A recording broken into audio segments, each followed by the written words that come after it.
Hello, everybody. You're listening to the Big Chill Podcast. This is episode 607, Premier League Preview.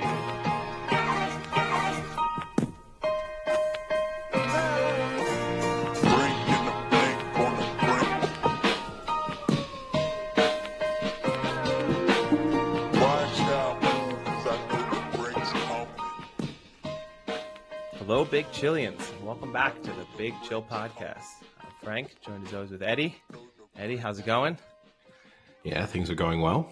Just got back from a week-long break, so I'm nice and refreshed and ready for the Premier League season and other European football to get underway, and then the NFL. So your skin is glowing. This week vacation did wonders for you. Thank you. Are you pregnant? You're glowing right now. Yeah, I might be. I'm fully recharged. Let's put it that way. I don't know what that means. Let me ask you something. Did you drink at all in this 1 week? Yes, but less than normal. This no drinking month has worked wonders for you. It was poor planning, I guess, a little bit on my part. But yeah, there's going to be a couple weeks off coming up now. Yeah. Well, I don't see this weekend as being a weekend off because it is the start of the Premier League. And I'm sure you, like many others, are going to be going to watch it. I will be, certainly. Yeah, certainly Saturday. I don't think I'll go out tomorrow night for the opening match. I think I'll probably just watch that one at home, Manchester City against Burnley. But yeah, I think Saturday I will certainly go out and enjoy the fact that I'll have several hours of sports to consume. You don't want to see Company beat his old club? Hopefully he doesn't. I mean, obviously, as a Blackburn Rovers supporter, Burnley are not my favorite team in the world. Then throw in the way their documentary made them seem. They've got investment from J.J. Watt now, who I've always found to be mildly annoying. They got investment from Dude Perfect, who I've always found that nice Midwestern vibe. Yeah, Dude Perfect, I always found to be mildly annoying. So, all of it. They're kind of a perfect storm of a team that I hope does not do tremendously well this season. But maybe before we get on to our Premier League preview, I have a couple of topics I would like to cover. All right. I'm sure you probably have one or two up your sleeve.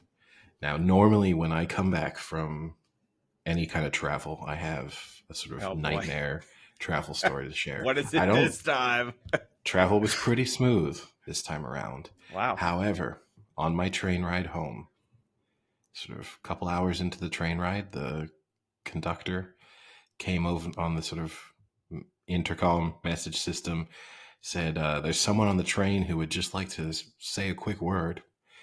And that person hopped on the microphone and proceeded to propose to their partner who was on the train. Wow. A train proposal. Yeah.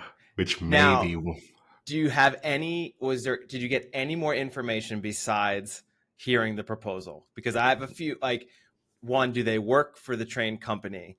Two, did they meet on this train? Maybe that would be a good story. Yes. we just serendipitously met on this train one day. She dropped her luggage. I picked it up for her. The rest is history. Yeah. No further no further context was given, and you're right. If there had been more context, then the proposal could have come across as somewhat nice. You're right. Either they work for the train company, they met, maybe their first ever holiday was like that train line. That was the train journey they took. There's a lot of reasons why. I still think you maybe first child was conceived in the bathroom of the train. Perhaps, maybe she was. Who. Now, here's my next question. Did he ask at the first car, and was she in car 15, and then he had to run down 15 train cars to get the answer? So obviously it was not in my car, so I can't really, I don't know what the exact logistics were. However, she was definitely in the same car that he was making the proposal to. I'll also say this. He didn't have a lot of enthusiasm. It was so the person came on and said, hey, there's someone who would like to make an announcement really quickly. He took over and just said, I can't remember what her name was, but, Sarah is the love of my life. French or English? in French, all in French. Okay. It would have been even more bizarre in English. That would have really, or any other language, not specifically English, but any other language would have thrown me off. And she said yes. It was confirmed that she said yes, but it was met by, I'm assuming they thought the whole train was going to just burst out into applause. It was met by mostly just baffled looks and people, I think, trying to figure out if this was like a bit that was being done. I don't know, but it has to I'll be. tell you what's even worse than proposing on a train. Proposing on a train is a bit. But it has to be up there with the worst places to propose, which made me do some Googling on the worst places to propose. And a couple of years ago on Twitter, people were doing, there was the hashtag bad proposal locations. Ooh. That was Can trending. I guess as to one that I know of a very close personal friend did? Okay, go for it. I will say a lot of these are slightly comical, but they are supposedly all real life examples. Okay. But yeah, go for it. Proposing at someone else's wedding. So I've got the top. There's a top 13. There isn't. You're kind of right. So number 9 is proposing at her wedding. So this is someone who proposed to someone else on the no, day. that's way worse. That's not even close to the same level. But no. Yeah, there's not a lot of these that are. So to give you a rundown, one is on the toilet, and there is a picture of someone proposing to their girlfriend whilst she was on the toilet. I think that one's funny. I would enjoy telling that story. It's kind of amusing. You might not enjoy being the future wife with the picture of you with your pants around your ankles. Yeah. But there's Chipotle. Chipotle. Ooh. As far as fast food restaurants go, it's not the worst. I mean, it is fresh ingredients made fast. So Golden Corral now also makes the list. It in the Chipotle bathroom? Because then that is a disaster situation. If you combine those two, then we've got a worse stuff. And to go through, there's two TV. Wait, did you say what was a Golden Corral? Yes. That's way worse. It's like, let's go to the cheapest buffet we could afford. After we've stuffed our faces for 45 minutes, let's go to the 6 different pies they have available for dessert, and I'll stick a ring in one of the pies. Well, Hope you scoop it. You agree with the most popular tweet relating to the Golden Corral topic, which was no one feels sexy after eating a pot roast and 37 shrimp. So no. You're in agreement there. The Holocaust Museum is another one that made the list. No comment. At the airport, which it depends. Like what if you were going on holiday to propose and plans like, you got stuck and you couldn't do it, blah, blah, blah. Like I could see circumstances where it's like, we made the best of a worse situation and all I really ever wanted to do was to propose to you anyway. So blah, blah, blah. It's corny, but I could see it. Or the 90s rom-com. Coming back from a trip. Coming back, or she's leaving and you got to propose before she leaves. Admittedly, 9/11 kind of ruined that because you can't like go to the gate with Thanks, them. Bin Laden. Yeah.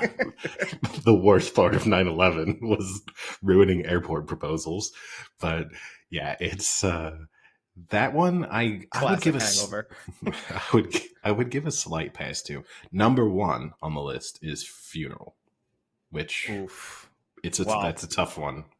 Yeah, talk about comedies. You could just Wedding Crashers would argue against that. Yeah, but it's a hard. Again, I mean, it is the interesting one because the story could kind of age well.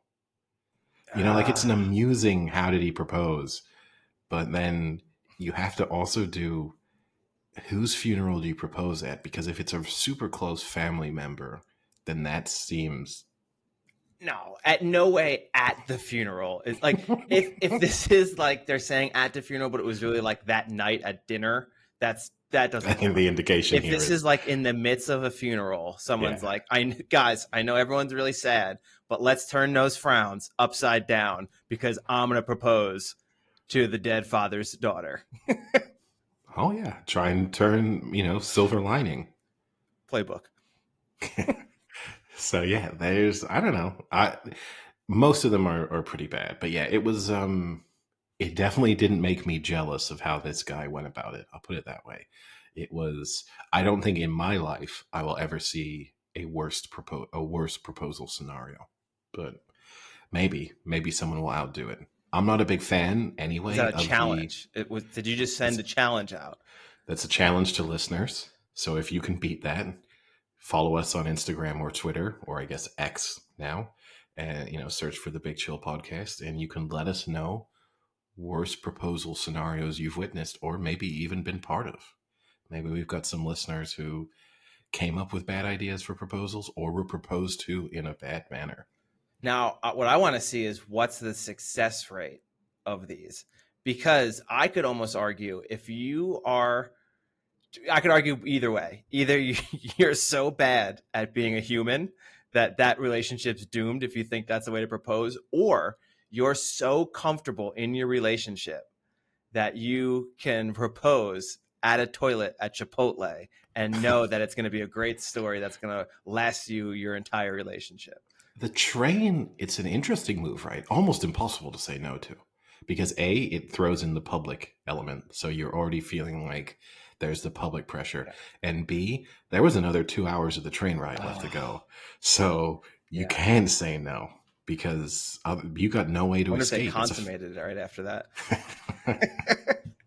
It's a full train. So like there's nowhere else you're going to go and stand in the like restaurant cart for 2 hours just trying to avoid the person.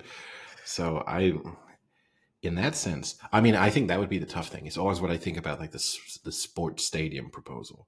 Impossible to say no to, really, but it's awful. See, now I can argue that is probably a best case scenario for a guy, because you propose, she says yes, everyone's happy. She says no, she's definitely the one leaving, and at the very least, you get to stay and watch your favorite team play to try and boost your spirits.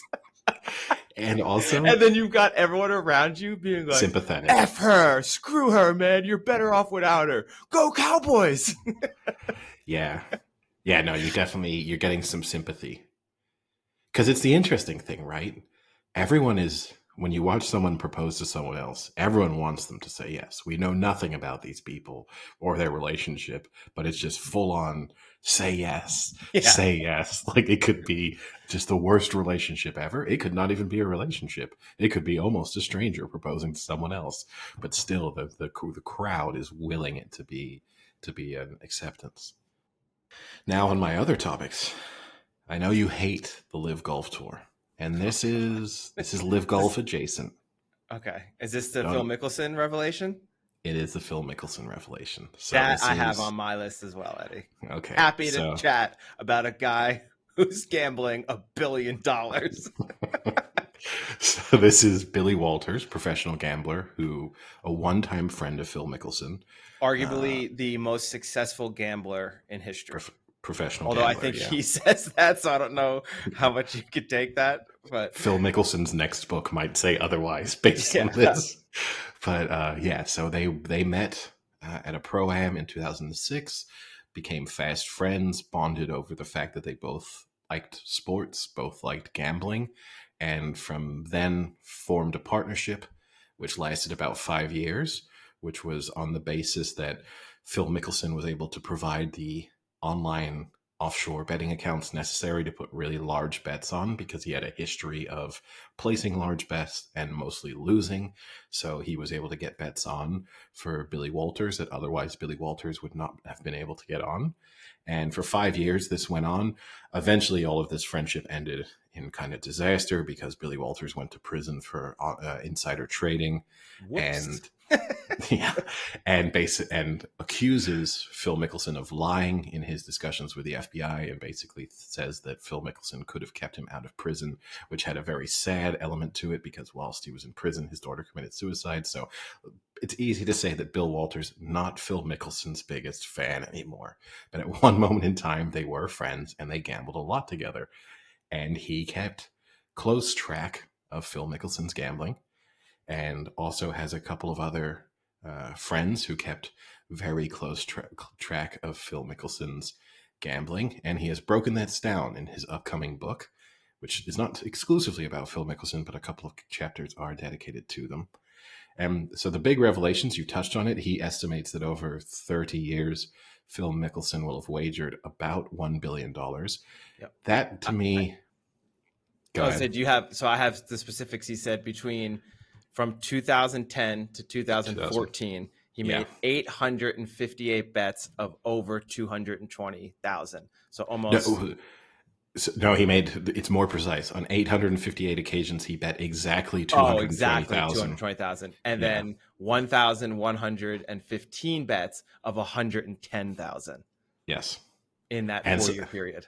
And some more. In 2011 alone, he made 3,154 bets, which is an average of nearly 9 per day. On one day in 2011, he made 43 bets on Major League Baseball games. And he lost $143,500 on those bets. Just betting on Major League Baseball is kind of wild anyway, because the games are so unpredictable. I'm sure there's people listening who think they have some kind of insider edge, but it is one of those sports where the best team can lose to the worst team, and you can get starting pitcher matchups and stuff that you think are friendly, but I still think it's kind of wild. And then also in their 5-year relationship, he made a total of 7,065 bets on football, basketball, and baseball. And in then that big revelation. Do you want to drop that one? The big revelation is that in that time, he lost close to $100 million. Oh, that's not what I'm talking about. I'm talking about the insider betting he almost took part in. Oh, yes. Yeah, or may have taken part in. The book? He doesn't know. So supposedly in 2012 for the Ryder Cup, he asked Walters to place a $400,000 wager on the U.S. team to win. So he's picking his own team to win. And then Rose. Walters responded, said, "Have you lost your fucking mind? Don't you remember what happened to Pete Rose?" So he wanted no part of it, but he doesn't know if then Mickelson went somewhere else. And had he taken that bet, or did he take that bet, it would have been a loser because the U.S. lost by, that was the year, I think they lost by half a point or 1 point. Yeah, it was the Miracle at Medina. Yep. So it was when the Europe had the Sunday comeback, and Phil Mickelson lost on Sunday. So maybe he actually bet the other way. Yes. But yeah, he estimates that Phil Mickelson's losses over around 30 years will be about $100 million, and that he will have wagered, his sort of turnover will be around $1 billion. The billion is kind of being taken by people as like, oh, he's lost $1 billion, which is not what he's saying. No. He's just saying he's bet a total of $1 billion. And I mean, it ties in obviously to what happened with Live Golf, in that this comes across as a clear explanation as to why maybe Phil Mickelson had to take the huge check from the Saudis, because he might have needed it to get out of massive gambling debt, which he's been accused of previously and pretty vehemently denied. But this obviously makes it seem like it might be true. If only he had just invested all his money in the Manzier or the Bro, he would have been a spokesman and a billionaire. He's lost weight now. But yeah, it's not a great look.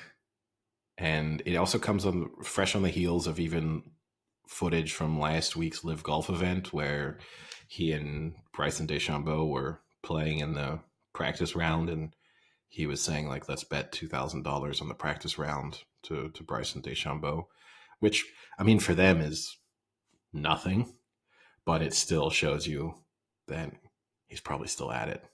Yeah. So there's no way. Let's call you it. Just don't stop.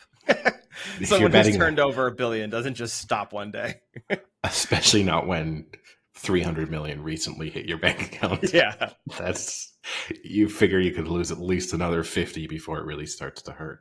So yeah, exactly. that's yeah. I mean, it's quite sad, in all honesty. Like, especially if with the amount of money he's made over the course of his career, if he doesn't have much left, then that would be Yeah. pretty sad.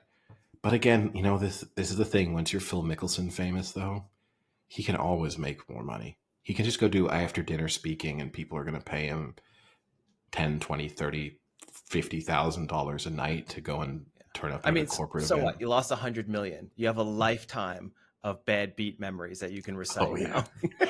about when he missed a putt on Sunday of the Ryder Yeah. Cup. It's the bad beat when you do it yourself. That's the Yeah. big. We need to get Phil Mickelson on and debate that. But Yeah. yeah, it's an interesting one. Yeah. So I know obviously we want to get into the Premier League preview. So I have two topics that are football adjacent, or I would say Premier League adjacent. Do you want to go with the lighthearted one or the Eddie gets to rant one? Hit me with a rant, and so then we can go upbeat for the remainder of the podcast. Okay. U.S. women's soccer is out Okay. of the World Cup. Why would I rant? Thoughts? This isn't the upbeat one. To quote a very close listener of the podcast, how happy is Eddie that the U.S. women's soccer team has fallen out of the World Cup? So I'm going to both be critical of them and defend them at the same time. Okay. Because the idea that they lost because they were distracted by their politics and all of that stuff, it's so stupid.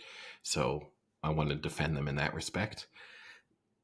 I do think that their egos are a bit too big, and I do think they deserve a fair amount of criticism for how they kind of carried themselves into this tournament. We touched on that with the commercial of sort of who's going to beat us element.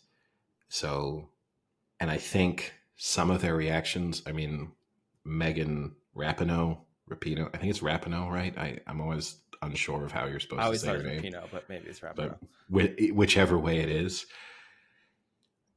her missing the penalty and then turning around and kind of laughing to herself. I knew that was going to incite you.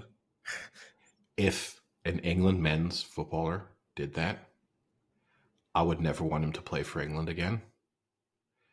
And I might hunt him down and kill him. So I want to put like the level of rage I would feel at the like, oh, is it who think, oh my God, how could this possibly happen to me? Hey, kind of amusing, isn't it? That bit would drive me up the wall. The penalty shootout as a whole, not super high quality. England's penalty shootout against Nigeria wasn't much better, I have to say. I watched both of them. So the quality of women's penalty shootouts is not super high. That's something that they maybe need to go away and work on a little bit because they're not putting their best foot forward there. If I go on the larger big picture look, I don't think this women's team, the US women's team has been so successful over the past 10 years, kind of mostly this generation of footballers.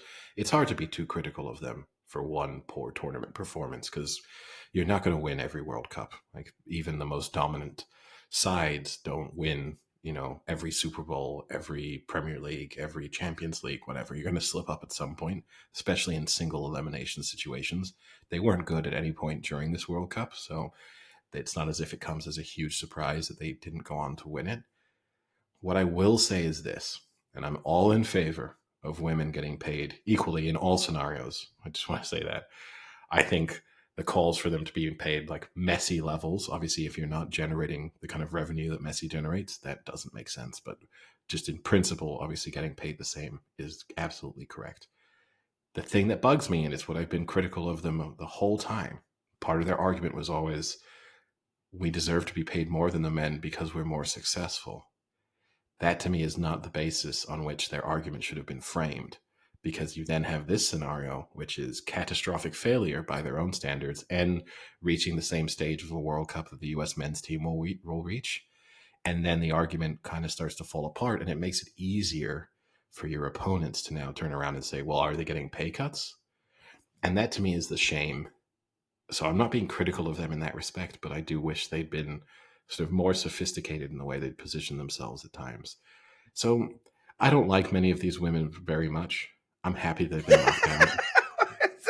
What a It was a comment hard. that is. I just You find a know, lot of them annoying. So I'm happy they've been knocked out. It's not because they're American. It's not because of their political stances, most of which I'm in total agreement with.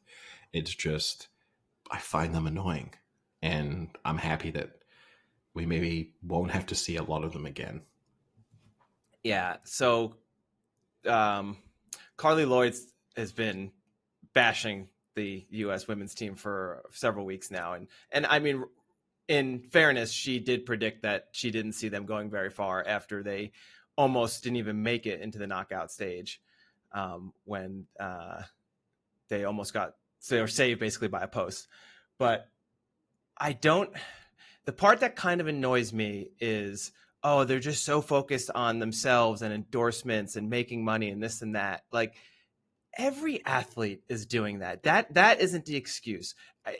If you want to tell me that they just don't seem to care as much, okay, I can get on board with you on that. But I don't think it's right to say they care more about their endorsements and making money and this and that, because every player, like Messi won the World Cup and he's on every fucking football commercial there is. So you can't tell me that, that's not a reason. If you want to say they didn't seem focused in practice, they weren't 100% committed, then maybe so. But I'm not behind the scenes, and I don't think many people are, so you don't know that. But you also have to look at the matches that sometimes you just don't have good luck in a tournament. They outshot Sweden 11-1 in that match. They just couldn't score. And sometimes, you know what, that happens. And they had some good opportunities. The Sweden keeper made a couple nice saves, but like in a different parallel universe, they probably put 3 of those in and they win 3-0 easily, and they move on. Like, they didn't play the worst football I've ever seen. Every match they basically were the dominant team, or the better team at least, and sometimes you just don't get lucky. And maybe that is because they weren't so committed and they weren't trying so hard, but it's a little bit of an exaggeration to kind of blame it on all of them, caring more about themselves and their politics. And I think it's a combo of not having the best tournament, having 4 starters out, like including their captain and in addition their leading scorer out. That's 2 huge losses right there. And everyone else in the world is getting better. Like, gone are the days when the U.S. could cruise into a semifinal by playing clubs that are teams that weren't anywhere on their level. Like, Sweden's the top 3-4 in the world. They're a good team. So, like, we'll see. It's maybe a little bit of a rebuilding year, but I agree with you that after this, now I think if they repeat what they did here, then there's going to be a lot of concerns for kind of everything that they've said and tried to do, and now they can't be as dominant as they were because the world's catching up. Yeah, no, I mean, you make a fair point there. They're not going to be as dominant as they were, because you're absolutely right. The overall standards of women's football have increased drastically, and they have more competition, and that just makes it harder to win. They're going to have to beat more good teams to win World Cups now than they had to 12 years ago. There's no 2 ways around that. And that's also going to be an interesting thing for me. One of the things I love to say, like, America does not like losers. Like, America is a country where you only really have interest in winners. And for the most part, most Americans win things because you're a big country, good at sports, great infrastructure behind everything. So you do tend to dominate the sports that you take an interest in. But, the popularity of women's football in the US has in part been a result of the success of the women's national team. It's impossible to argue that isn't one of the reasons why it is the women's national team in the US is so disproportionately sort of more popular than the men's team when compared with football in any other country. It will be interesting to see how that popularity survives as it becomes more difficult for them to be as dominant as they were previously. On the point of them being distracted by sponsorships and stuff, I totally agree with you. You know, there's more than enough time in a year for someone to record all, kind of make the commercials they need to make and have the photo shoots that they need to have done without it interfering with anything else. The one thing I will say, though, this women's team or this team seemed to be kind of anointing superstars before they had done anything to justify it. And maybe there you could say that is a distraction, that there was this element of like, well, we've always had dominant players in the world, and here's the next generation. Like, this is just an endless cycle. So we had these couple stars, now we have these couple. If you wanted to be critical of it, then I would say that. And if I were to think of this as like an England team and how I would be critical then of squad selection, maybe some of these aging superstars who got given one last chance to go out and perform on the World Cup stage didn't really deserve it. And maybe they should have had totally moved on from some, when you are looking at a host of players in their mid to late 30s who are certainly not the same caliber of player that they were 8 years ago. Maybe, and I think it is tougher in a sport where you are desperately looking for recognizable faces and people and, players that people can relate to and recognize easily. To move on to the next set of players is kind of harder. And it's sort of, I guess, kind of counterintuitive for me to at one moment in time say move on from the old players and don't anoint the next ones quite as quickly. But I do think there's a balance there of not just penciling everyone in as the next big superstar and speaking about them as if they're unstoppable, which is how they spoke about a lot of these young players coming into the World Cup, whilst also not having 38-year-olds coming on to try and save your World Cup when they probably aren't that good anymore. Yeah. So you did mention England survived their shootout against Nigeria, but someone who didn't survive too well in that is Lauren James, one of the better England players, one of the better players in the world, proceeded to stomp on a Nigerian player, got a red card that was initially a yellow, changed to a red, and has a 2-game ban. So she would not be back until the finals at this point. What's your take on that one? Again, I mean, and I'm not saying if this were a men's team because I only care about men's, but obviously my emotional attachment to that is far stronger. Had that been her brother, Reece James, in an England World Cup, I would be calling for him maybe to never play for England again. Like it was, but I don't think Reece James so is a good comparison because I don't think he's not as big good of a star. Yeah, so let's say it's from an England perspective. Not, I wouldn't say Harry Kane. That's maybe one step too high. She is a defender, so you kind of have to limit it. It'd be like, is it John Stones? I was going to say John Stones. I can't picture John Stones doing that. But yeah, I mean, all right, let's say it's John Stones. It's not so a bad stupid. Example. It's so stupid what she did. Like, it was so petulant.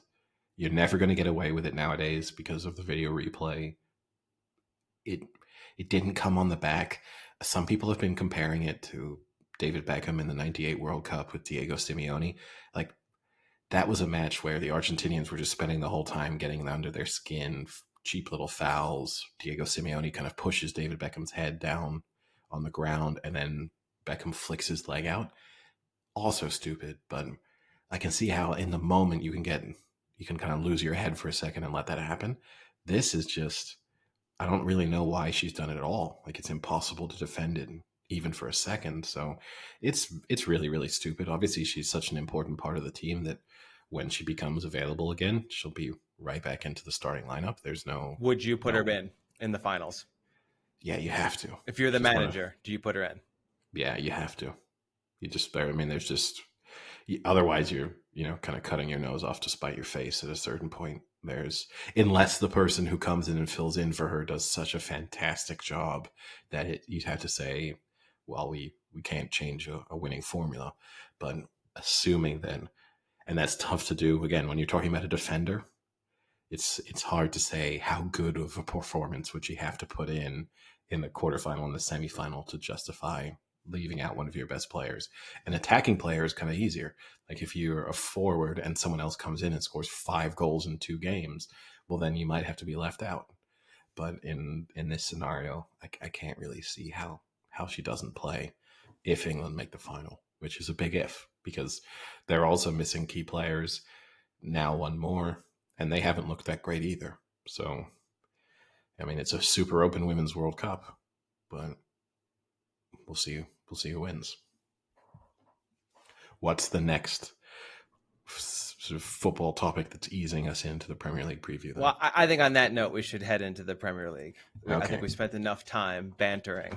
Well, do we quickly say, I mean, I know we will obviously talk about it when we get to Tottenham, but it's maybe worth saying that the Harry Kane scenario continues to drag on. Seemingly Bayern Munich and Tottenham Hotspur reached an agreement on the deal, and then it seems like Harry Kane is not going to accept the move, which is strange because a week ago it was being told that Bayern and Harry Kane had already reached an agreement and they were just waiting on Spurs. I'll be honest with you, this whole thing is now making Spurs look bad for originally standing in his way. Well, standing in his way for like the last 12 months. It now makes Harry Kane look bad because if he did speak to Bayern Munich and basically come to an agreement, speculation is that Barcelona have spoken to him and kind of indicated that they could reach an agreement to sign him on a free when his contract is up at the end of the season. I don't really get that because that's completely illegal. He's not allowed to speak to other clubs until January 1st. But it's Barcelona. So they do everything illegally. Yeah, you're right. But and mostly what this just makes look stupid, as is the case with a lot of professional athletes. His agent is his brother, and that's just dumb. Get a professional agent. Get someone who knows what they're doing. Get someone who clubs feel like they have to maintain a working relationship with. Because I think part of the reason why Spurs treat Harry Kane in the way that they do is because they don't have to worry about pissing off his brother and then that scuppering a deal in the future, which is what you have to worry about if you piss off an agent normally, is like, oh, are we never going to sign a player that he represents again? Yeah. And it's like, well, unless Harry Kane's son comes along in 20 years, we don't have to worry about this too much. So we can screw him over all we want. But it's now making Harry Kane was the sympathetic figure for a long time, and now makes him look semi-bad, but we'll see what happens. Yeah, so the ball's in Harry's court now. So yes, so Premier League preview for the 2023-24 season. You're going to kind of lead the discussion, so where do we start? So I'm going to start, Eddie, with I think is an American concept, and that is the concept of the sports dynasty. Americans love to have a sports dynasty. We are now sitting on City having 3 straight Premier League titles and most recently getting the treble. No club has ever won 4 in a row. Are they a dynasty already, or do they need to win that 4th year to be the only club ever to win 4 in a row to be a dynasty? So yeah, I mean, they've won 5 out of the last 6, which the tough thing is, right? So the Premier League only was formed in 92. So 92-93 season is the first Premier League season. And Manchester United were so dominant in the early years of the Premier League, then to me, they feel like the only real dynasty the Premier League has seen so far, and I don't think Manchester City are there yet. I'm not even sure if this 6 out of the last 7 and 4 in a row and a treble in the mix? Right, but Manchester United won 93, 94, 96, 97, 99, 2000, 2001, 2003. But you can have multiple. That's a mega dynasty.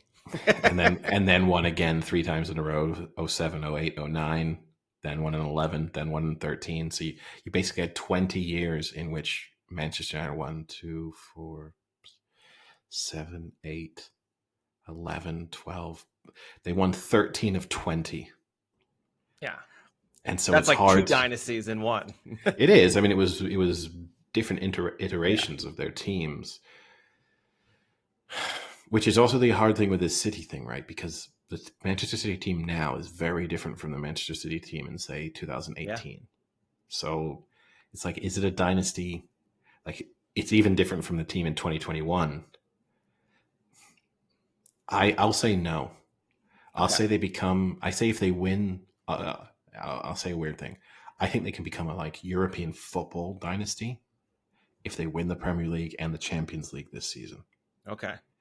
because then it will have won so much in sort of collectively in Europe, including domestic titles, in a short period of time.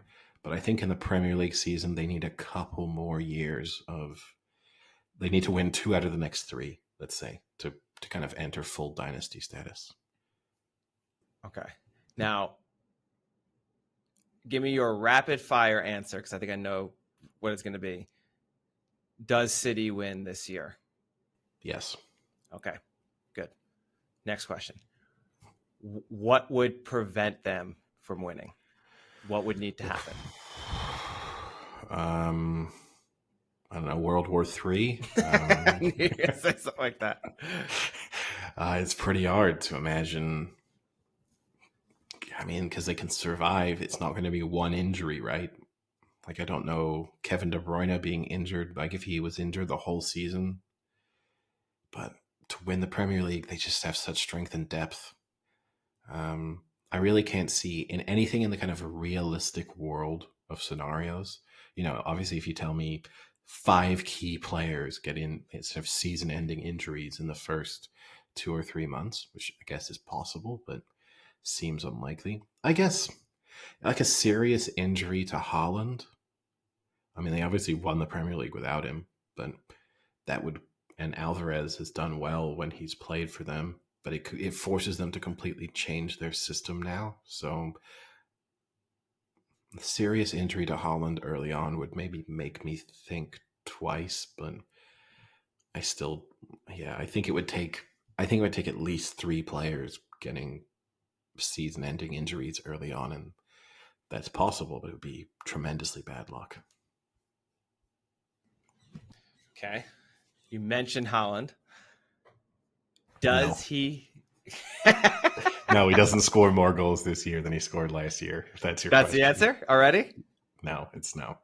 Okay. I think he plays fewer Premier League matches this season.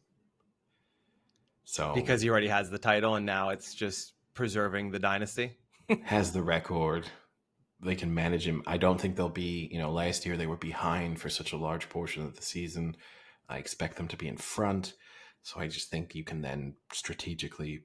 Yeah. I think there will be a certain pressure in a way to get Alvarez more involved, because it's difficult to have a player who has impressed when he has played for City and also obviously did well in Argentina's World Cup winning side.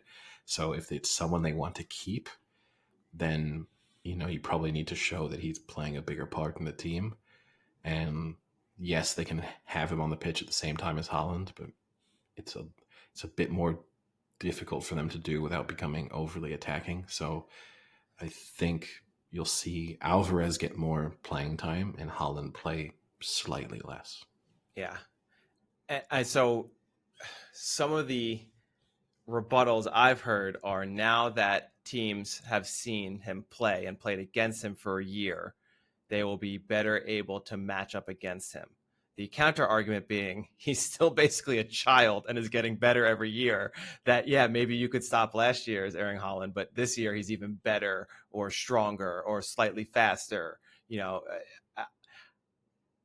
I think he could score as many, but I actually agree with you. I think now that first year he went out, he was so dominant, got the record. I think they're going to be a little more conservative and kind of pull him back. So that way, when they need him, when he actually wasn't his best, maybe in the Champions League matches last year, didn't have his best matches in some of those, he'll have some more reserves in the tank to be better when they actually need him to be better, not in a 7-0 thromping of Everton.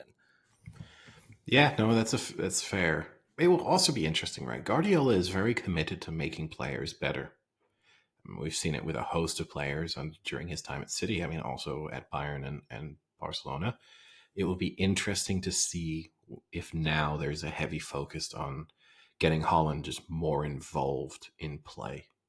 and making him a more complete player in the process. I mean, you're right. Whenever he speaks, after they won the Champions League, Haaland spoke about the fact that he can improve significantly. That he feels like he's only a kind of fraction of the player that he could end up being as a finished product. So, yeah, that might be, again, if he does decide to kind of dedicate some time to that, then he'll sacrifice goals in the process. So, that it will be interesting to see because, goal scorers tend to be very selfish. So I still think ultimately he'll want to chase goals and be in the place he needs to be to score goals, but it could happen. So the departures of Mahrez and Gundogan, nothing for you? Doesn't affect them? I mean, it definitely does affect them. Those are two players who were just proven Premier League players who they knew, they weren't key players last season, but they could come Probably off the key bench. voices, right? Yeah, and they were game winners. I mean, it was what made, in a sense, what separated City from the rest of the teams in the Premier League and even in Europe is that you had players of that caliber and that level of experience sitting on the bench. I mean, Kovacic comes in equally experienced, really. So you kind of replace one of those there. I mean, certainly from the kind of Gundogan perspective, you'd say Kovacic it's a pretty like for like replacement in a lot of ways. They have other young, wide attacking players to fill the role of Mahrez. It kind of simplifies life for them, I suppose, if they want to try and, like the Foden question, if Grealish continues to be a major factor, it maybe allows them to try and get kind of Foden and Grealish playing consistently at the same time. Obviously, they both want to play on the left, but they can kind of try and compromise there to a certain degree. So I don't think it hurts them. I'll put it that way.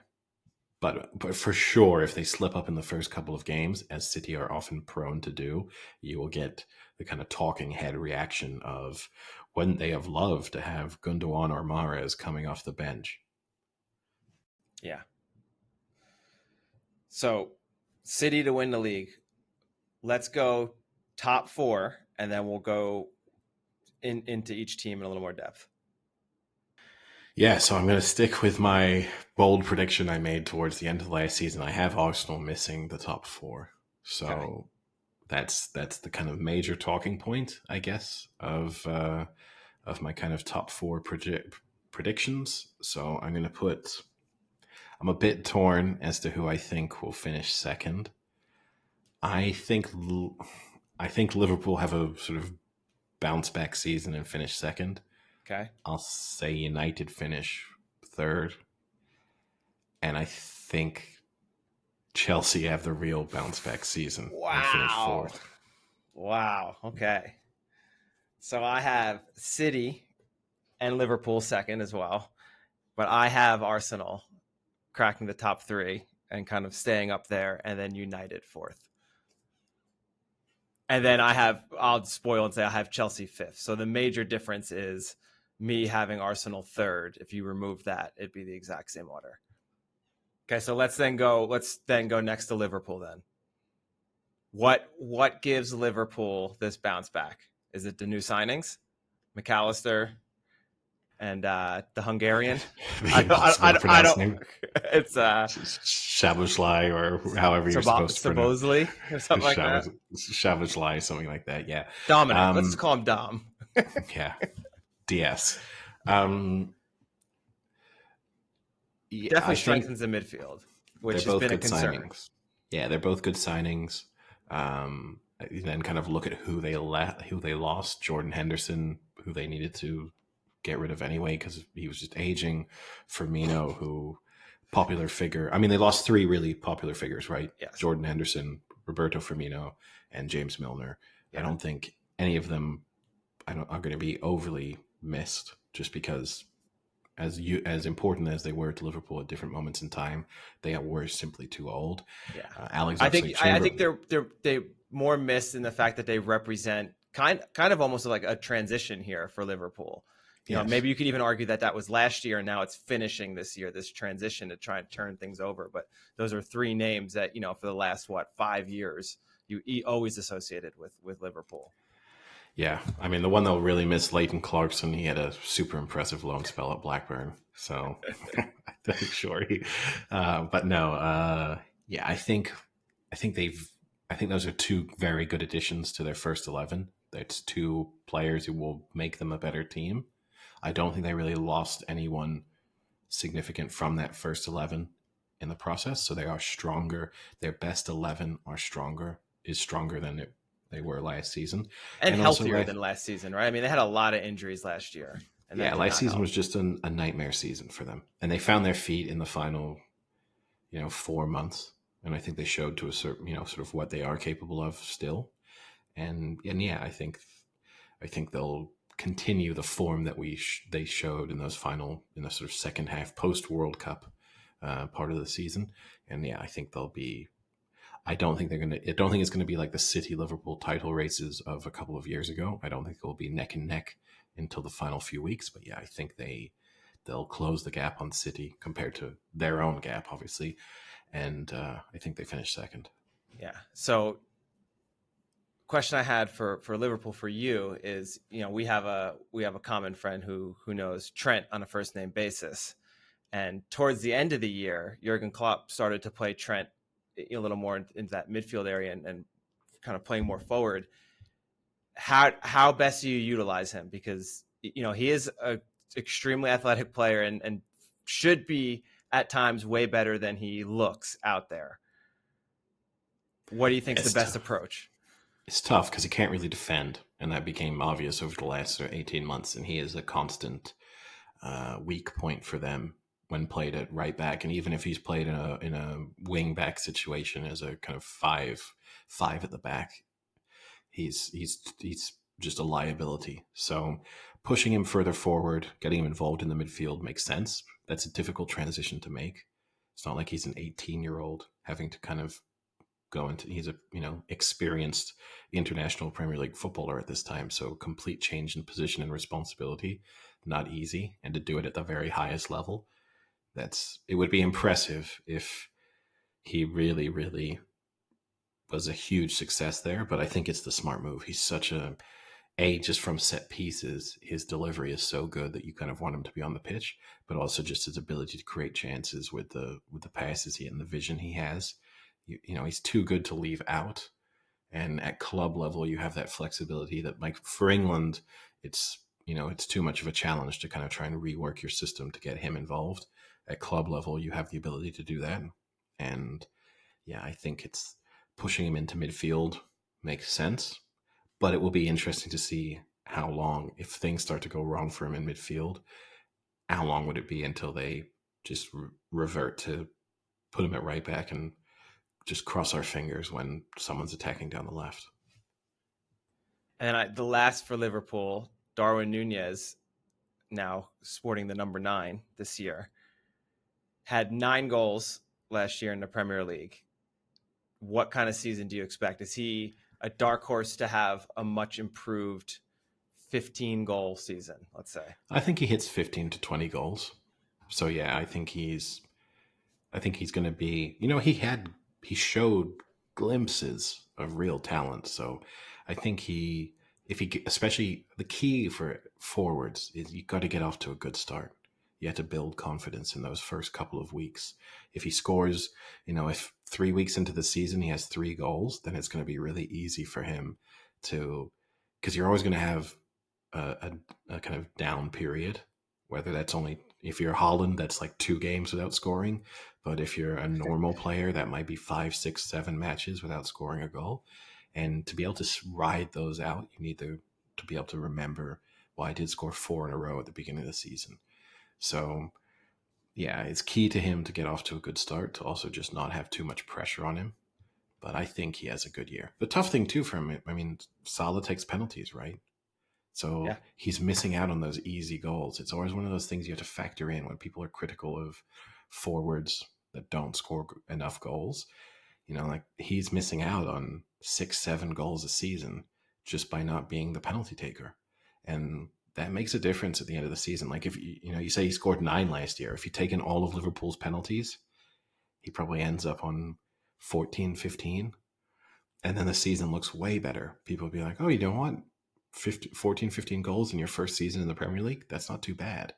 But when staying in single figures and only getting 9, it doesn't look great. So next you had United finishing third, finishing fourth. So the first big question I'll ask for you, moving on from De Gea, is that going to be good, or is that going to come back and haunt them? No, I think he'll be okay. De Gea is a very good goalkeeper, incredible shot stopper. I think his sort of pure goalkeeping ability is super high, but he did make mistakes. So, Onana is a good keeper. So I don't think they'll really. It's still changing goalkeepers is not ideal. The relationship a goalkeeper has with the whole back four or back five or back three, whatever formation you play, is important. So that can take a little bit of time to reestablish, and they had a lot of consistency there with De Gea, but I think they're fine there. I think that the big, they showed a lot of again, they were a team that in glimpses last season showed some very good things, and they just seemed to be pushing in the right direction over the course of last season. And kind of in a similar way that I'm being optimistic about Liverpool's final 6 months of the season, I think Manchester United showed that they were on a sort of upward trajectory. So I think they'll continue that. I think the big, like adding Mason Mount, I think that's okay. I think it's a position. I'm not a huge Mason Mount fan, but he'll be decent. What about Haaland? Yeah, the Haaland knockoff, Rasmus Haaland. Yeah. He was impressive at Atalanta. I mean, it's hard to judge how there's not always a great sort of conversion rate of Serie A attacking players to the Premier League. It's not the greatest success rate, but he has a lot of pace. He's a good finisher. He looks really suited to the Premier League.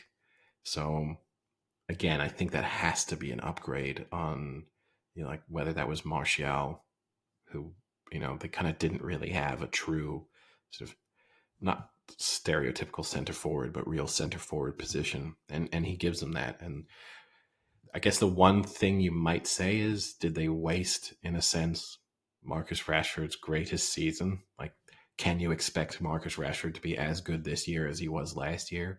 So you're going to probably have some drop off from him. So other people need to pick up the slack. But yeah, I think they'll continue to improve. Yeah, and I expect Haaland to be good, not Haaland good, but good. But Haaland good. Exactly. I mean, that was going to be my other question. Is I'm a big Marcus Rashford supporter. I was going to ask, is this upcoming season, when all is said and done, will he be a top 5 player in the Premier League?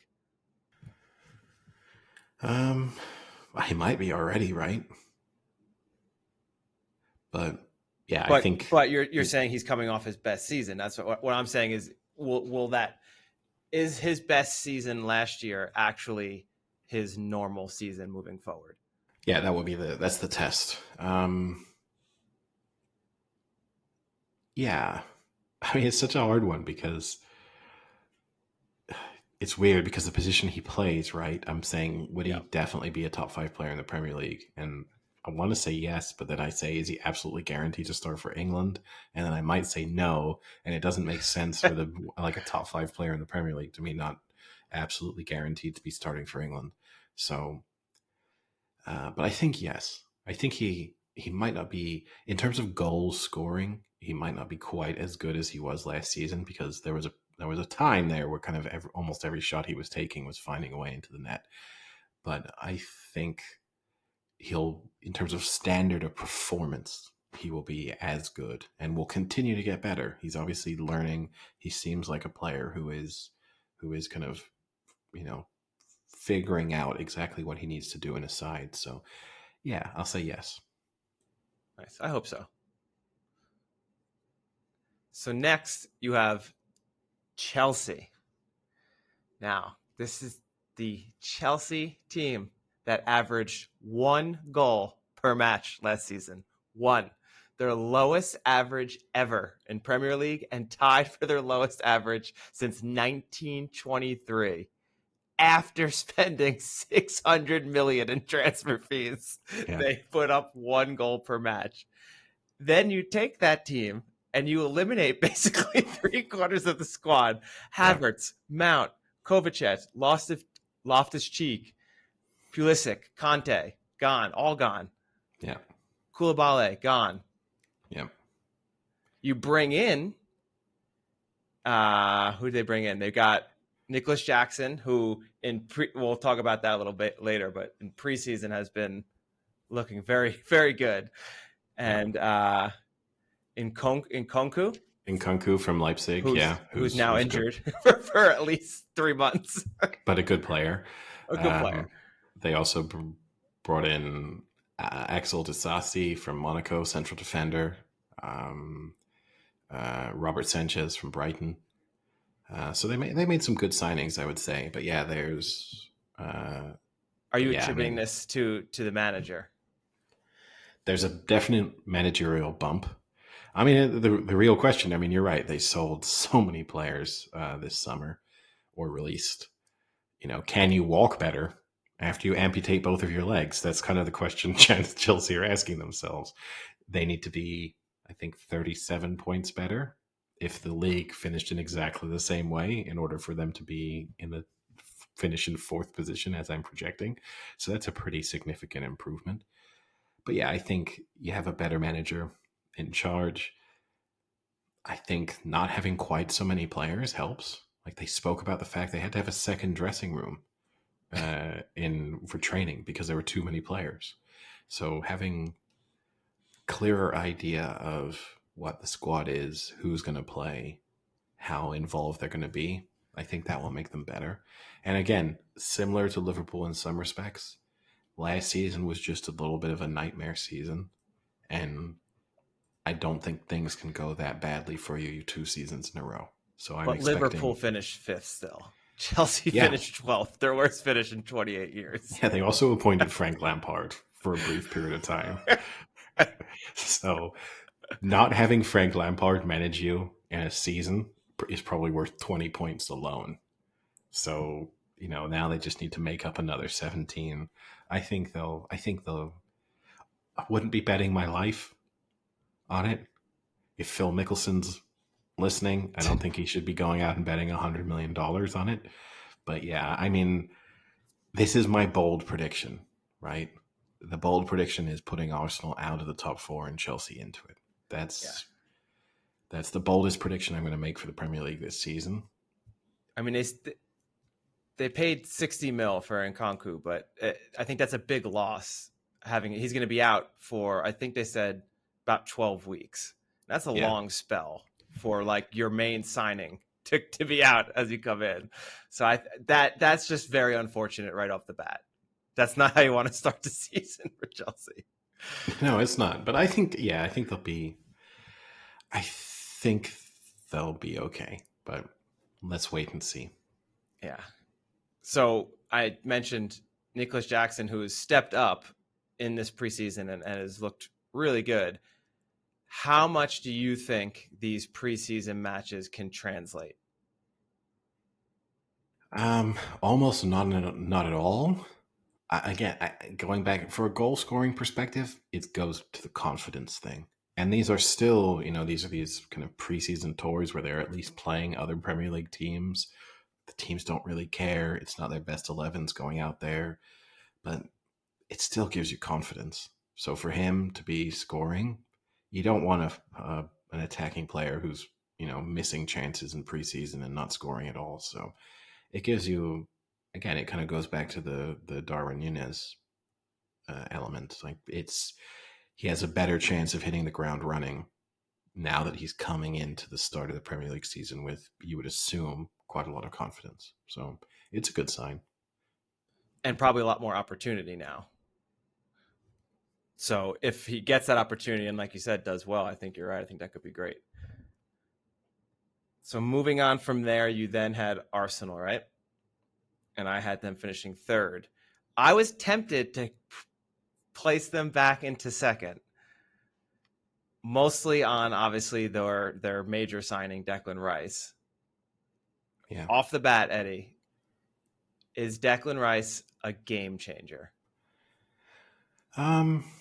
He's a very, very good player, and I don't think he'll be a bad signing. I don't know if he's probably not a £105 million player, but I don't think any player really is to a certain extent. So, is he a game changer? Probably no, just because of the role that he plays. Like, how much of an upgrade will Declan Rice be over Granit Xhaka? Will it be super noticeable come the end of the season? He'll probably score a couple of more goals. He's a bit sort of silkier, better on the ball. You'll have more highlights that Declan Rice is involved in than Granit Xhaka. But the fundamental, what is he in the team to do? Kind of break up play a little bit, protect the back four, serve as that connecting tissue between the back four and the midfield. Granit Xhaka wasn't bad at that either. So I don't I don't think Arsenal don't become a significantly better team by having Declan Rice in them this season. The big question mark with Declan Rice is does this step up in team that he's playing with help him to step up as an individual? And that we don't know. And this might be the catalyst he needs as an individual player to kind of develop into a more complete, well-rounded, kind of Would you argue kind of game-changing. similar to like Jack Grealish? Kind of, yeah. Under a better manager for sure. In a system that more is expected of him, higher standards, the training on a day-to-day basis will be way more challenging for him. Which he seems to really enjoy. I mean, like every interview I've seen, he is very excited to be, challenged like that. He's made a point of that, that this is going to make him better, being around more talent, amazing coaching, kind of in and out in playing the best in the world. Yeah, no, I mean, it's for most players, that should be one of the things they need to continue to improve. So, I think he's a good player. I don't think he's a bad signing. I don't want it to be taken that way, but when I looked at this Arsenal team, why didn't Arsenal win the league last season? I don't think it was because of the marginal difference between Granit Xhaka and Declan Rice. I do think it was because they don't have a true goal scorer in their team, and not lacking a true goal scorer, they went out and signed Kai Havertz, not a true goal scorer, Declan Rice, definitely not a true goal scorer, and Urian Timber from Ajax, definitely not a true goal scorer. I think Timber and Rice could be good signings. Havertz, I think, is like a mediocre Premier League player who's managed to make a decent name for himself and kind of just put himself in the kind of top four consideration as a signing. But realistically, he should probably be playing for a mid-table team. But I don't think they addressed the thing that they were missing last season. And I don't think relying on, there's a reason why Manchester City felt after a certain moment in time they couldn't rely on Gabriel Jesus to win them the Premier League and win them the Champions League. And then we're a couple of years later and Arsenal are relying on Gabriel Jesus to win them the Premier League. That to me is a concern. And the other factor to throw in, they now have Champions League football, which means they'll have to play, yes, they had, whenever people talk about, we have European football previous seasons, but playing in the lesser competitions, you just put out your B team and some players might not even travel and you have no pressure going into those matches. They're going to play Champions League matches now that they are expected to win. They want to win. They want to prove that they are genuinely one of the best clubs in Europe. So that is going to make their season exponentially tougher too. And they're going to have European hangovers in the Premier League that's going to impact the point total they have at the end of the season. So in the reverse of Liverpool and Chelsea, where they had periods where everything went wrong for them last season, I think Arsenal had periods where everything went right for them last season, pretty much up until the final 5 weeks. And I don't think they can repeat that. Maybe they'll prove me wrong. They proved me wrong for a substantial part of last season. But, So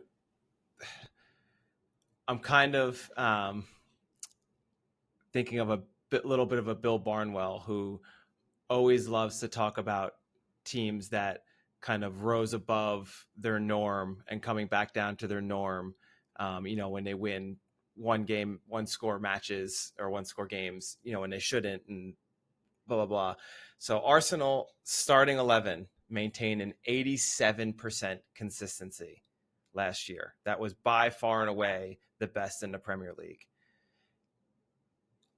You could argue they just got lucky. They didn't have many major injuries, no major issues. They were able to put out the same team.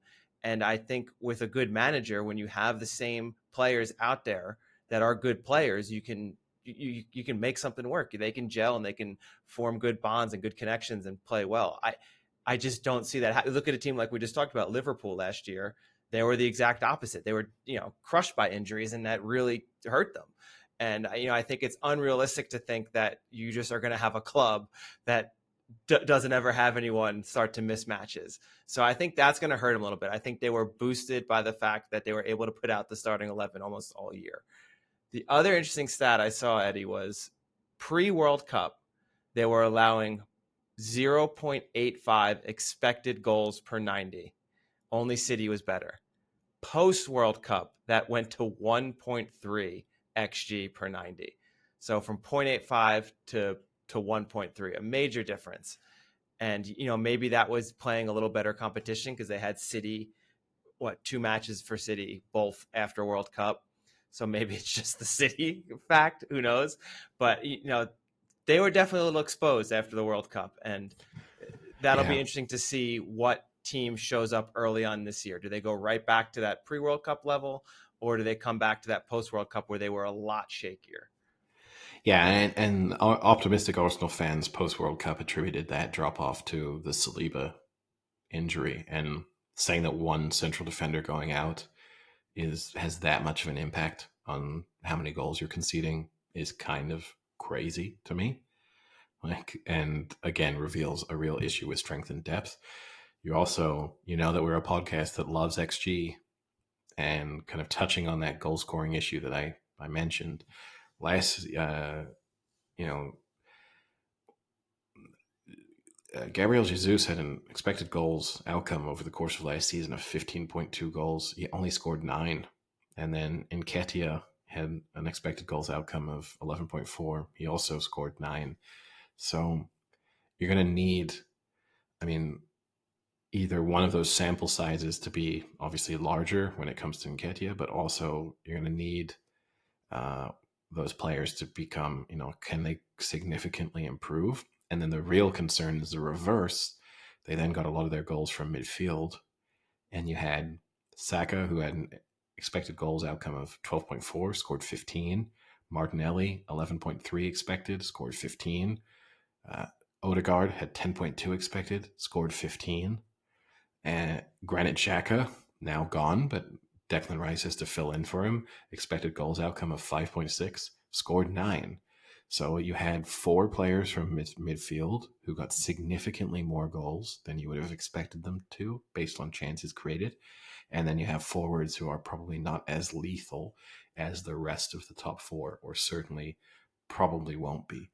And it kind of goes back to that Rashford question with Manchester United. Will Saka, who probably had the best season of his career, be able to maintain that? Will Odegaard be able to again, probably best season of his career? Will he be able to maintain that? Martinelli took massive strides forward. Will he get even better? Will he maintain it? Will he get slightly worse? They're counting on a lot of players replicating their best ever form over a significant period of time, and it makes me nervous if I were an Arsenal supporter. I still think they're going to be good. They're going to be fun to watch. I'm not saying they're a bad team. I just think the 2nd to 5th, 2nd to 6th in the Premier League is going to be really tight, because you have to throw Newcastle into that mix, who we're not even mentioning, but Newcastle have a very strong chance of finishing in the top 4 as well. It's going to be tough, and I just can't see them. I think they're the ones who miss out, but I'm excited to see the Rice-Saka combo. Yeah. That could be fun. And look, it's, from my perspective for England, I think it's really good to have Declan Rice going into the Euros playing a higher standard of football and learning from Arteta, who has such an interesting take on style and individual responsibilities within the game. So I think it's good for England. It could be great for Declan Rice. I just don't think that kind of push suddenly, oh wow, they're going to close the gap on City because they signed Declan Rice. So let's actually go then to Newcastle. I originally had them fifth, and then Chelsea sixth, and kind of flipped them a little bit. But I can talk myself, I think, into Chelsea just being a clusterfuck with all this transition.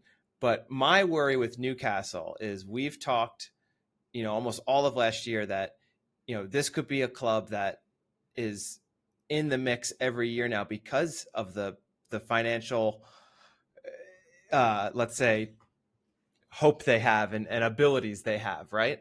But when you look, have they done enough? I mean, they've signed Tonali, but that's about it, really. And for a club that you think has unlimited signings, have they done enough this offseason to boost themselves and keep themselves up there? Well, I mean, yeah, unlimited signings within financial fair play, right? Yeah. I mean, I think Harvey Barnes from Leicester will be a good addition, and Okay. Livermento, it was injured for Southampton last season, but he's a super talented player. So, I think they are Newcastle so far they are signing players in a very intelligent way. And I think in particular, because they could face that backlash of the Saudi money and, just the whole everything that's associated with it, they're going about building a squad in a very smart way. I still expect at some moment in time for some massive signing to be completed, whether that's at the end of this transfer window or January or in a year or two's time. I guess we'll see. But I think eventually that will happen. But they're like a very well put together team, and their smart signings. There's every case to say that they could be as consistent. What they think with Newcastle, which is the biggest, it's a huge compliment to pay them. They just beat teams that are worse than them. They're very good. So you can just kind of pencil in, out of the 38 matches that they're going to play, I think you can just kind of pencil in 20 wins because they'll just take apart teams in the bottom half through how well they're set up, how cohesive a unit they are, and just how well put together they are, and with Eddie Howe in charge. So I don't know. You could make, again, they have that other issue Arsenal have. They had no European football last season. Now they're going to be in the Champions League. Again, they'll be trying to prove themselves there. That's travel. That means there's more games to play. That's why I'm not predicting them to finish in the top four, but it wouldn't stun me if they did. If they kind of snuck into fourth again, I wouldn't amaze me. If I kind of analyze my predictions for the top five, if you told me that Chelsea didn't improve as much as I thought they were going to, Arsenal finished second, and Newcastle finished fourth, I wouldn't be stunned. But yeah, those are my predictions. But I think they're going about building a squad in a smart way. So I guess the one last major club to discuss are Spurs. Yeah. And the question, obviously, the Harry Kane question remains as to will he be there come the end of the window. We had exactly the same conversation 12 months ago. And I think then I put them in the top four. I said if Harry Kane stays, I think that I was going to put them in the top four. And then if he leaves, they were dropping out. He stayed and they still weren't close. So I kind of liked some of their signings. I mean, you look. Okay, go ahead. Yeah, go ahead. Go ahead. You got James Maddison. James Maddison, good signing. Good signing. Like Lloris was a liability in goal, and so Vicario from Empoli. I don't know that much about him. I've seen Empoli play a handful of times last season. Reports from him are, that he's a good shot stopper, but Did you say reports from him? Is he telling you? From him, of him. And then He's other sending things. you daily updates. I'm fucking crushing it in training. Yeah, but no, I mean, yeah, they seem like decent signings. I think they're better than they were last season, I would say. So I would expect some improvement, but again, I just think it's so close in that sort of 2 to 6 range that just a bit of bad luck or a really good run of form or a bit of a bad run of form, and you could have a shake-up in where all of these teams finish. But yeah, I mean, for them, it's will Kane be there or not? If Kane's not there, then I think you could make a strong case that a team like Brighton or Aston Villa could leapfrog them. And if Kane stays, then I think it's, you'd expect them to be 5th or 6th and in with a chance at the top 4. A lot of optimism though with the new manager. Yeah. Celtic powerhouse. Yeah, I mean, an Aussie manager. Yeah, which is obviously a little bit of a novelty. He's very highly thought of in footballing circles, and he's interesting to listen to him speak. And again, they're a club who, they basically had a manager check out midway through last season. Yeah. So, it you have to think that's a positive, even if he's not that great. You have to kind of think that's. I watched a little piece on him. It's pretty impressive, like where he started and what he did to get to where he is, and kind of just crazy excelled at each level as he progressed. So it is impressive. Yeah, and it makes you want him to succeed, because it is nice to see managers who aren't just former players or who aren't, that already is kind of a rarity to see someone managing a fairly big club who didn't play at that standard of football previously. Like there's not that many of them that were around. That used to be more commonplace. It's a little bit less frequent now, but yeah, no, I think I think they'll have a good season, but it's just going to be tough for them to crack the top 4. And then I'll round up my 7th, 8th. I'll put Brighton and Aston Villa in there in no particular order. You can put Aston Villa above them or Brighton to finish above them, but they both seem to be two good teams moving in the right direction, who I think, again, do a good job of beating bad teams, which is a big compliment to pay to a team in the kind of European spots. Yeah, and I think Aston Villa could have a really nice year. I mean, they could be, depending on what happens with Harry Kane, I mean, they could move up there pretty quickly.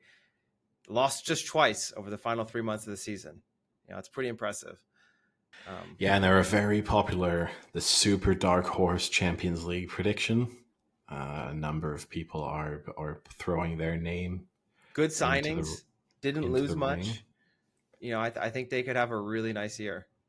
They could do, but yeah, it's I think they'll be in the 7th to 8th spot and have a very solid season. But as someone who supported a team that kind of occupied this status in the Premier League for a while, sometimes either in the media or outsiders continue to think like, well, they'll keep getting better, right? And at a certain moment in time, you hit the glass ceiling of Premier League potential because, like someone like Tielemans is a nice signing, but Manchester City aren't doing it, right? Like you are feeding off kind of, like if you're Brighton, how good can your scouting system be forever? Like is every player you're going to sign turn into something of a superstar? Probably not. You've had a bit of a purple patch recently, but there's going to be one window you go through where there's a couple of flops and things don't work so smoothly. And for Aston Villa, you can have a really great unit of players that are outperforming the sort of the sum of their parts is better than the individuals, but still, you're not going to beat Manchester City that way, at least not consistently.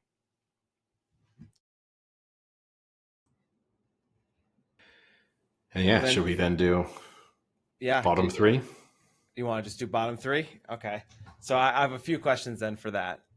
Okay. Let's start with what team that was just promoted is definitely staying up? Definitely staying up. I want you to give me which one, if you had to, which one is definitely staying up. I would say Burnley then. They're the best positioned.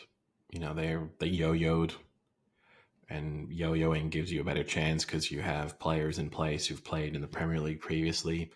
They were very, very good in the Championship. I think they can kind of play in a somewhat similar way as they did in the Championship in the Premier League and do okay. So yeah, I would say, and they've gone out and spent a decent amount of money. So yeah, I think Burnley have by far the best chance of staying up. Okay. Yeah, I mean, that was a team. So I saw the stat was 64% possession in Championship League. So that's going to be, I think the issue is, can they play that kind of football in a much tougher division where they probably don't have the advantage talent wise, right? So Yeah, it's and a can tough you question to ask. adjust? It's a tough question to ask me because I think Luton and Sheffield United have absolutely no chance of staying up. So by process of elimination, I had to say Burnley no matter Yeah, what. that was But actually my next question, Eddie. What team do you put your most money on that's going right back down? um, I mean, I think it's a toss up between. As I said, I don't think Sheffield United or Luton have even the slightest chance, to be perfectly honest. So, like a big warning sign for Sheffield United is the fact that they sold one of their key players, Sander Berg, to Burnley. Like that's a bizarre move to get promoted and sell one of your key players to another promoted side. Also Is lost their leading scorer yeah, but in goals that and assists.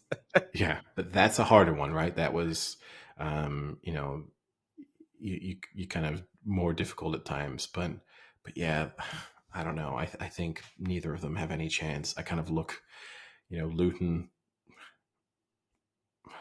Yeah, it's hard to be optimistic about either of their chances. I would be amazed.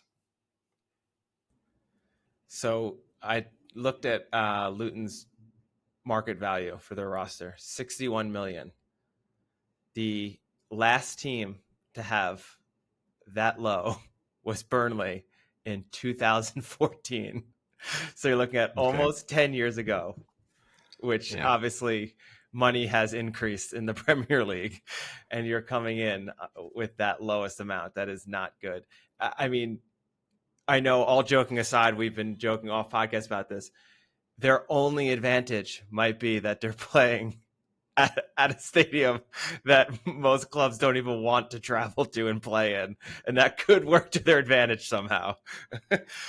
It could do, but yeah, I mean, it's a huge step up. Already, the fact that they were promoted last season, and they deserve a lot of plaudits. They've had this. They are what Wrexham dream of being, right? Oh, Like those. they're the real life Wrexham. They're the team that should be having documentaries made Yep. about It them. was what, 10 years, right? Yeah, They moved from the lowest division to the top.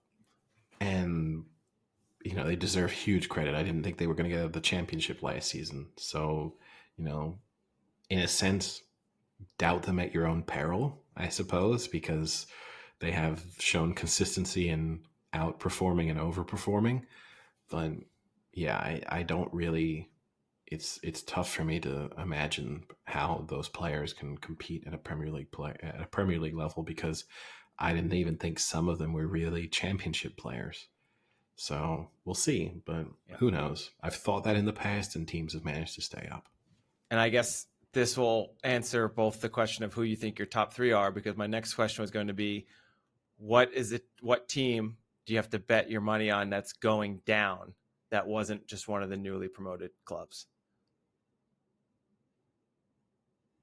So it's tough. I think Burnley will stay up, and I am going to say that Nottingham Forest are the other team to drop down, who I thought Wow. would go down last season, and I think there's just going to be a 1 year lag on them being relegated. So I'm going to have Forest occupying the third relegation spot.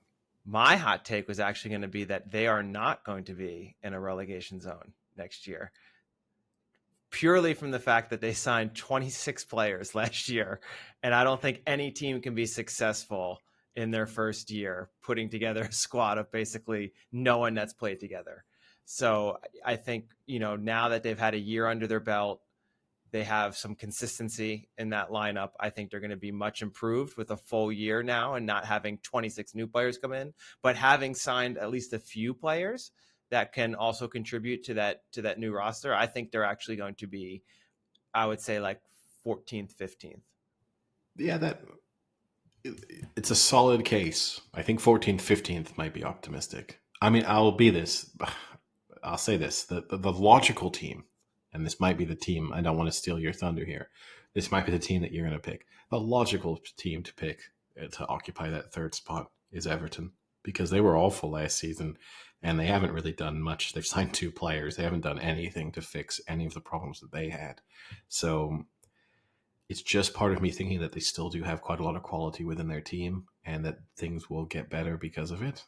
But I mean, they have big problems there. And they, as I said, they've so far in the transfer window, they haven't done much to fix anything. So, but yeah, we'll see. They were very close for me to put in. Obviously basically just survived the last 2 seasons. They were 4 points and 2 points in the last 2 seasons away from relegation zone, and they've regressed.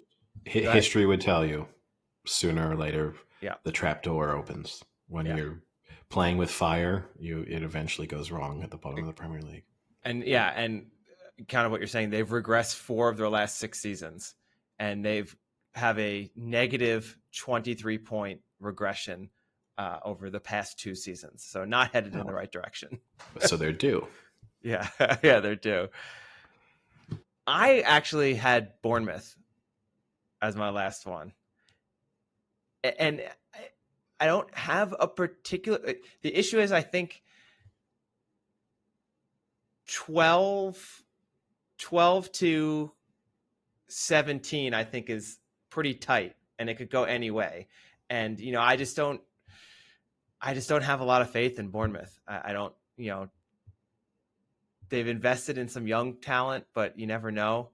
And I didn't see enough to, I can make cases for the other clubs to survive. I can't really now make the case for Bournemouth. So that's my pick for the last one to drop. Which is fair. And I think this is why the Premier League season this season is going to be really interesting. I think you can make a genuine case for the top 4 for 6 clubs, 7 clubs maybe. And for the drop, you could make a strong case for about 8. Yeah. So I've seen some predictions. Wolves, Fulham, possibly all dropping. Yeah, I mean, people are giving Burnley a massive benefit of the doubt, but as a promoted side, there's no reason to think that they definitely should stay up. So yeah, I mean, there's a lot of teams who you could, I think above that, I'd be surprised. But then also there's usually one team that's, like West Ham were in the mix last season and you didn't really see that coming. This time around, that could be Brentford, that could be Crystal Palace. But yeah, I mean, even West Ham, like you mentioned, West Ham, yes, they got some hardware, right? And they got a trophy, but they still finished 14th. That's pretty scary. That's close. And you've now lost Declan Rice. That is not a situation you want to be in. No, they lost one of their key players and a real talisman for them as well. And they haven't added a tremendous amount. So they're a team who are definitely worse off than they were at the start of last season. And they had a bad season. So yeah, no, it wouldn't stun me if West Ham were in a relegation battle again this time around. But yeah, no, it's going to be an interesting year. That's for sure. So any other clubs you want to touch on? You didn't mention Crystal Palace. We didn't talk about them at all. How old is Roy Hodgson? That's my question. He is old. We have to end this. I mean, not end the podcast, but we have to address. We have to kind of completely change something this is the danger of recording things. Harry Kane has agreed to join Bayern Munich. Wow. So breaking news. You heard it here first. yes. 6 days later. Yeah. So he's going to sign a 4-year contract with Bayern Munich. But yeah, that obviously changes some of our Tottenham predictions.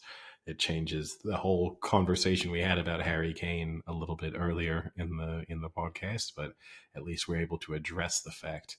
I'm sure there's some listeners who will think we sound like idiots in that earlier part of the discussion, but yeah, it's come out. I mean, as we've recorded. You know what? It doesn't for me change it substantially because I don't have them in the top 6 anyway. So, at this point, I didn't.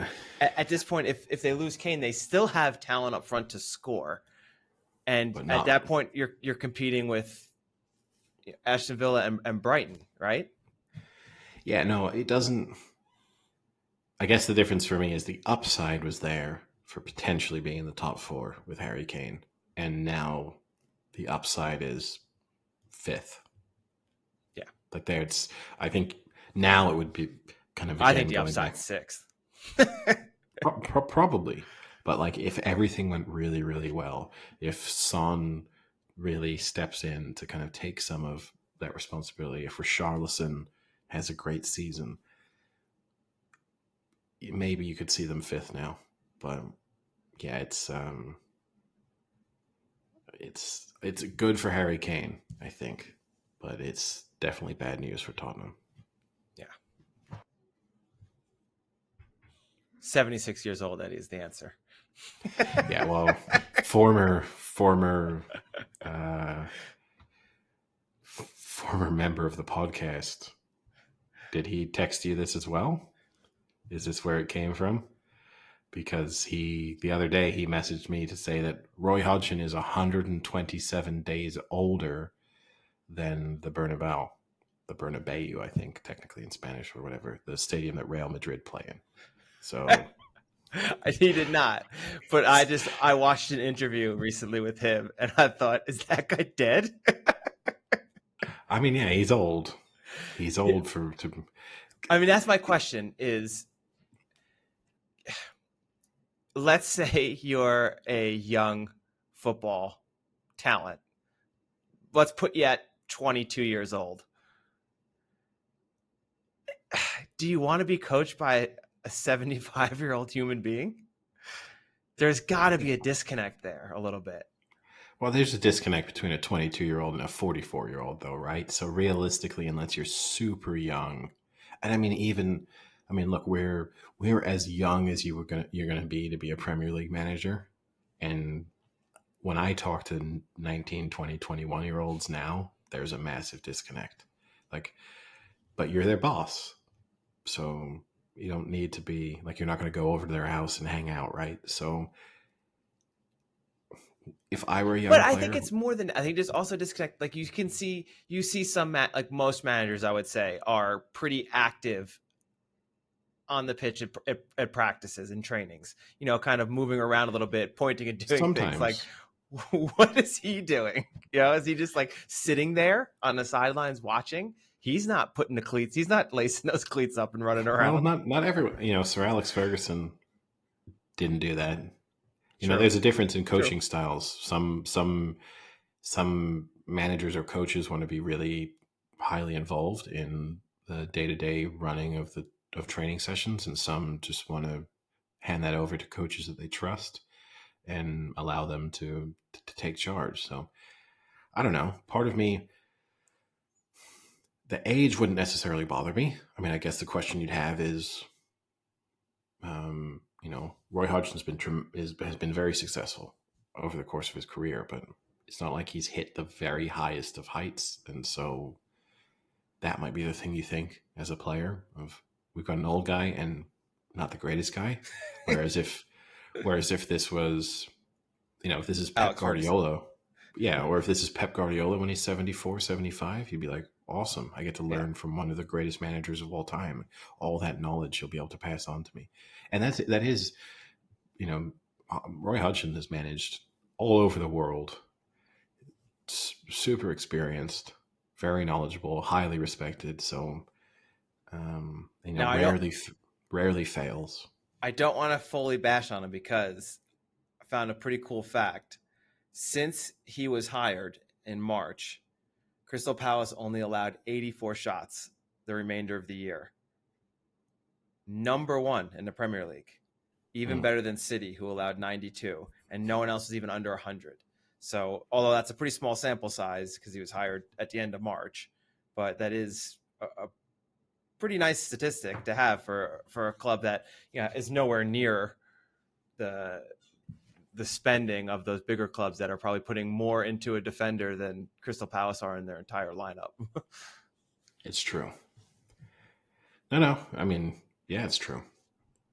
One other thing we have to talk about, well, at least mention when previewing this Premier League season, we're obviously set for World Cup style injury time, added time.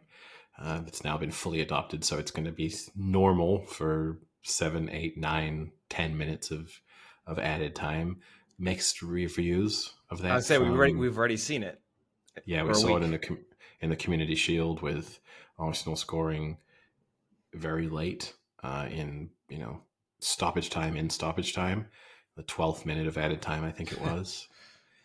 But yeah, most players and managers are complaining. They think it adds to their physical toll. I don't really get that because, I mean, I guess technically it does, but basically they're saying, hey, stop taking too long to take throw-ins and wasting time in other scenarios and actually play the length of match that you're supposed to play.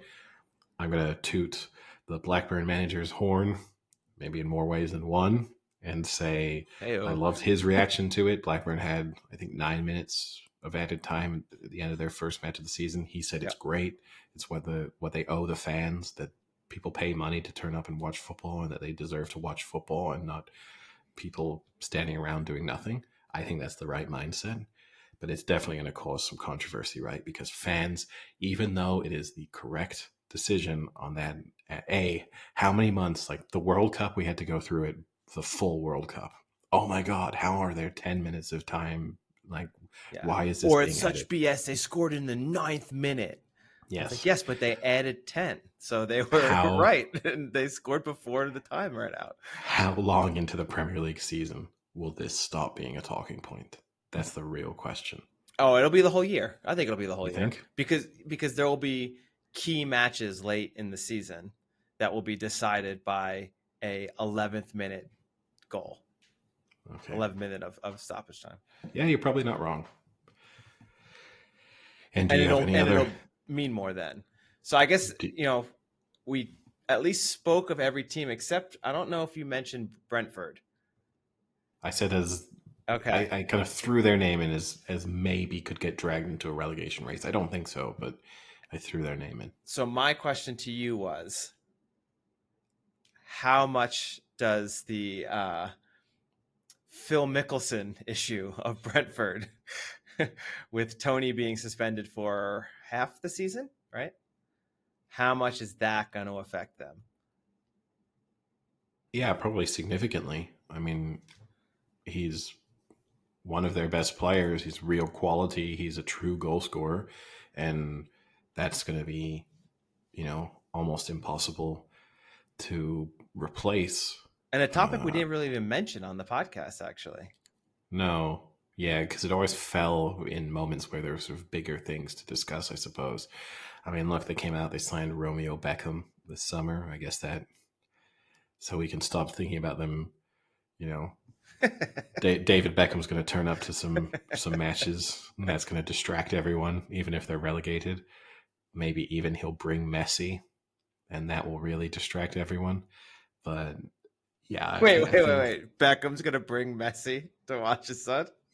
Well, why not? When the MLS season is done, you're going to totally rule out an ESPN Sports Center Instagram post, which at the moment is basically just Messi's burner account. Like, I don't need to see.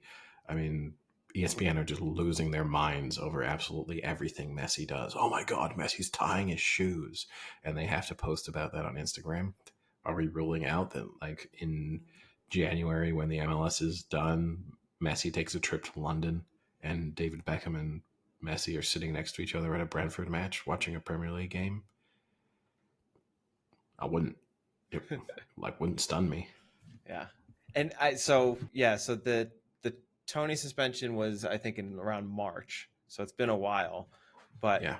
if I remember correctly, it was supposed to be over a year, but then he was diagnosed as a gambling addict, Yeah, and take some so they time off. cut it Yeah. to half a season. Is that correct? Right? I'm right in remembering Yeah, that, right? he comes back in January, yeah. Okay. Yeah. So him and Mickelson have a lot in common. Yeah, different scales probably, but A yeah. little bit. Although I think Tony was betting on his own club. Sort of. He was betting on the team he was on loan from. So Okay. he wasn't really involved in the matches. It kind of, the headlines were at times slightly misleading. So Okay. it wasn't like he was betting, and he wasn't directly involved in the matches themselves. Yeah. And then what else do we have Premier League wise? I think that's pretty much it on my end. I do have one final, it's football related, but not Premier League related story. In the week that I've been away, I should have really put this up at the top, but in the week that I was away, I was on pretty full time uncle duty, which included going to the beach to play football with my nephew. And I have to say, I think if they put together a highlight reel, I think a Saudi team would be offering me at least £10 million. Oh my god. At one Oh. point, completely broke his ankles. I mean, just like left him for dead on the sand, just blew by him. Another point, nutmegged him. And I don't mean standing in front of him, open legs, pushed him through.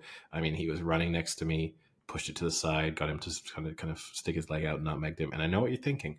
How hard is it to nutmeg a 5-year-old from a technical, from like a technical From standpoint? an anatomical standpoint, But probably difficult. anatomical, it's hard. It was the smoothest, and I mean, it didn't even glance. This isn't a full size ball, though. Full size ball. Oh wow! It was the perfect timing on it. Didn't brush even, a hair on his ankle as it went through. It was very smooth. And he's like Messi's height, right? Like 5'1". Not too far off, actually. But yeah, no, it was. If I'd cut together that mixtape, Sports Center would have shared it. I'll put it that way. That is funny. Yeah, I don't have anything else Premier League wise. I mean, I think we covered too. Although I think Haaland won't score as many, I still think he'll win the Golden Boot. I think I don't know what. Do you have by any chance what the odds are? Well, let me first ask you, what would your guess be on what Haaland's odds are to be top goal scorer? Oh, it's odds on for sure. You think so? Yeah. So, I'll start with this. His over-under on goals. What do you think Haaland's over-under? What did he finish at last year? 36? Yeah, I'm going to say his over-under this year is 32. So, his over-under. Okay, so it's not a super accurate over-under. Basically, over-under 30, he's 8 to 13. So 1.6. So 32, you're probably about right if they were doing it as like getting to 10 to 11 odds, the sort of standard over-under. You'd be in the 31.5, 32.5 range. Top goal scorer, his odds just to finish top goal scorer. I'm gonna say it's like it's not 1 to 2. It's a little higher than that. It's probably like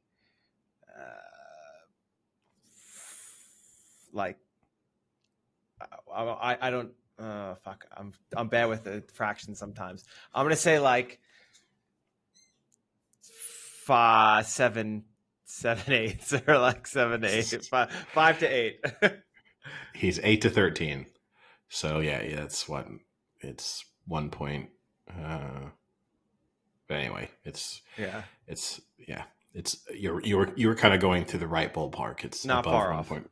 Yeah, above 1.5, but that might dip because currently when Can I looking at guess? this, I want to guess who the top ones are. well, Then. let me 'Cause give you this. Kane's gone, right? Harry Kane is still in the market at 7 to 1 because I guess technically the transfer that's like been reported as being completed obviously is not official.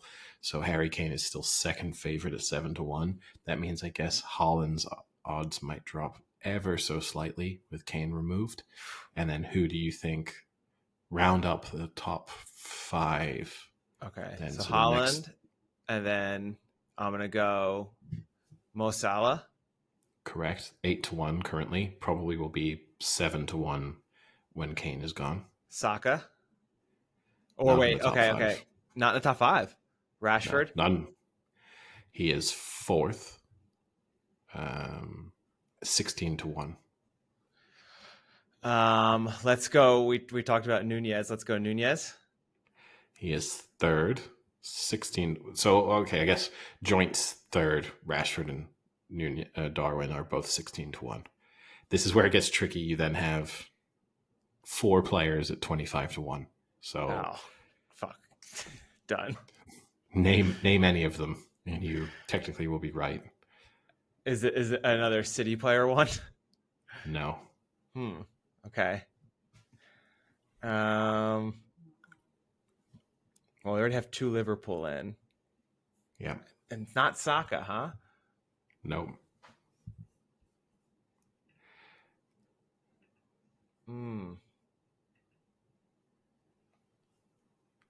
Anthony? No. You're missing some obvious Really? obvious-ish ones, I would say. Son.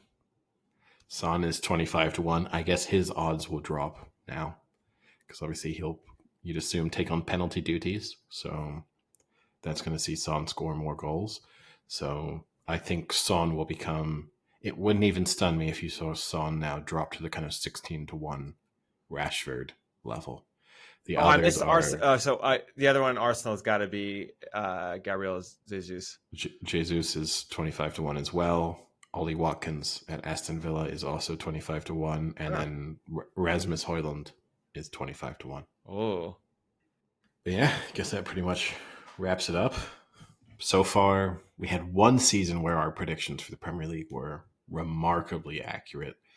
Last season, less so. So we can see if we rebound, as I'm predicting Chelsea and Liverpool to do, or if we continue to fall away as we are expecting Everton to do.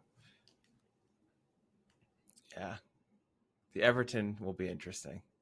So one of the things, Eddie, that I was going to discuss before, but we can talk about it now, is I think last podcast or maybe one before, we talked about how Wrexham had offered they could stay at what's his face's house. Now I can't even think of what's not Ryan Reynolds. McElhenney. Rob McElhenney, yeah. Right after that, there is an article I saw that Gwyneth Paltrow had her guest house listed on Airbnb. I don't know if you saw this, Eddie, but for one night only, the Oscar-winning actress and Goop founder and CEO is putting her California guest house on Airbnb. 1 bed, 1 bath in Montecito for August 15th for an overnight stay. Now, this is what she said. It's my sanctuary for mental clarity. I go there to recharge, to daydream about what we're building at Goop, and to reconnect with family and treasured friends. Whether you're seeking a place for unexpected connection or for well-deserved solitude and reflection, when you come to stay, I hope you'll get as much joy out of the home as I do. Now, they are invited to indulge in a spa day, participate in a guided transcendental meditation session, and you can take home an abundance of Goop products. Paltrow will be there to greet you upon arrival and departure. And they'll have access to the patio and the pool, but not the main home. Does this interest you? No, not at all. I mean, this is a smart move. This is like the next level we're going to see from celebrities, though, right? Is the idea that you can kind of sort of experience their life, but pay them a large sum of money to do so. And they aren't really going to do it. You know, she's going to say, she'll probably, greeting probably means she'll just wave from a window, or like a car will quickly drive by as you enter. And they'll be like, that was Gwyneth Paltrow, by the way. Um, yeah, it interests me. No matter what celebrity you named, there's no way. Because the thing is, the only way this kind of interests you is if deep down inside you think you have some chance of becoming their friend. Friends. And I don't know. You're insane to think that, but I also don't know. What do? Do you go on the patio and just try and make it look like you're having the most fun in the world so that they just have to join in? You know, like what's the game plan there? All it's going to be tough because there's no pets, no smoking, no drugs, or no illegal activities, and a strict no party policy. So tough to have fun with all those rules. It's true. But no, I mean, this sounds, how much is it? So that's what I don't get. The property is listed for $0. I don't understand. If it's like a lottery or something, I don't know. Yeah, this is probably like an Omaze thing or some kind of raffle. But you're responsible for your own travel to and from Montecito. Okay. Yeah. No, in the same way that the Rob McElhenney, you know, he turned it down. Mullins. Oh, did Mullins end up turning it down? And he came up with but they rented him a beach house. I saw Rob McElhenney speak about it. So basically, he turned it down, and his reasons for doing so were that he had friends from Liverpool who were visiting. So they'd all wanted to stay together, and then they couldn't stay at the house together. So instead, they rented him some beach house where he and all of his friends could stay instead.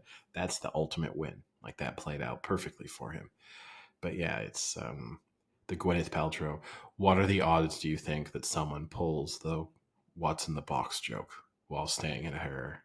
I mean, that would be the one thing you'd have to do, but it also is so played out and would be probably so annoying for her that it gets you kicked out of the house. But you think it happens. I mean, the crazy part is, though, I have to say, it's nicer. The one bedroom guest house is nicer than probably any home I'll ever own in my life. Like, it is really, really nice. That doesn't surprise me.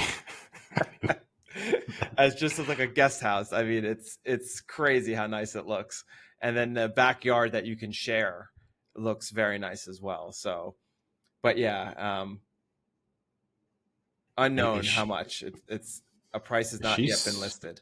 Is she still married to Chris Martin? No, that'll be the only reason I'd want to go. I can get Chris Martin to serenade me by the pool. I'll tell you right now, if Chris Martin were part of the equation, I would definitely be interested, because one, he also seems pretty quirky. So you'd have some good stories come out of this between her and him. Well, no, you wouldn't have some good stories because you're not going to see them. Oh, no, they're going to be there. Oh, yeah, of course.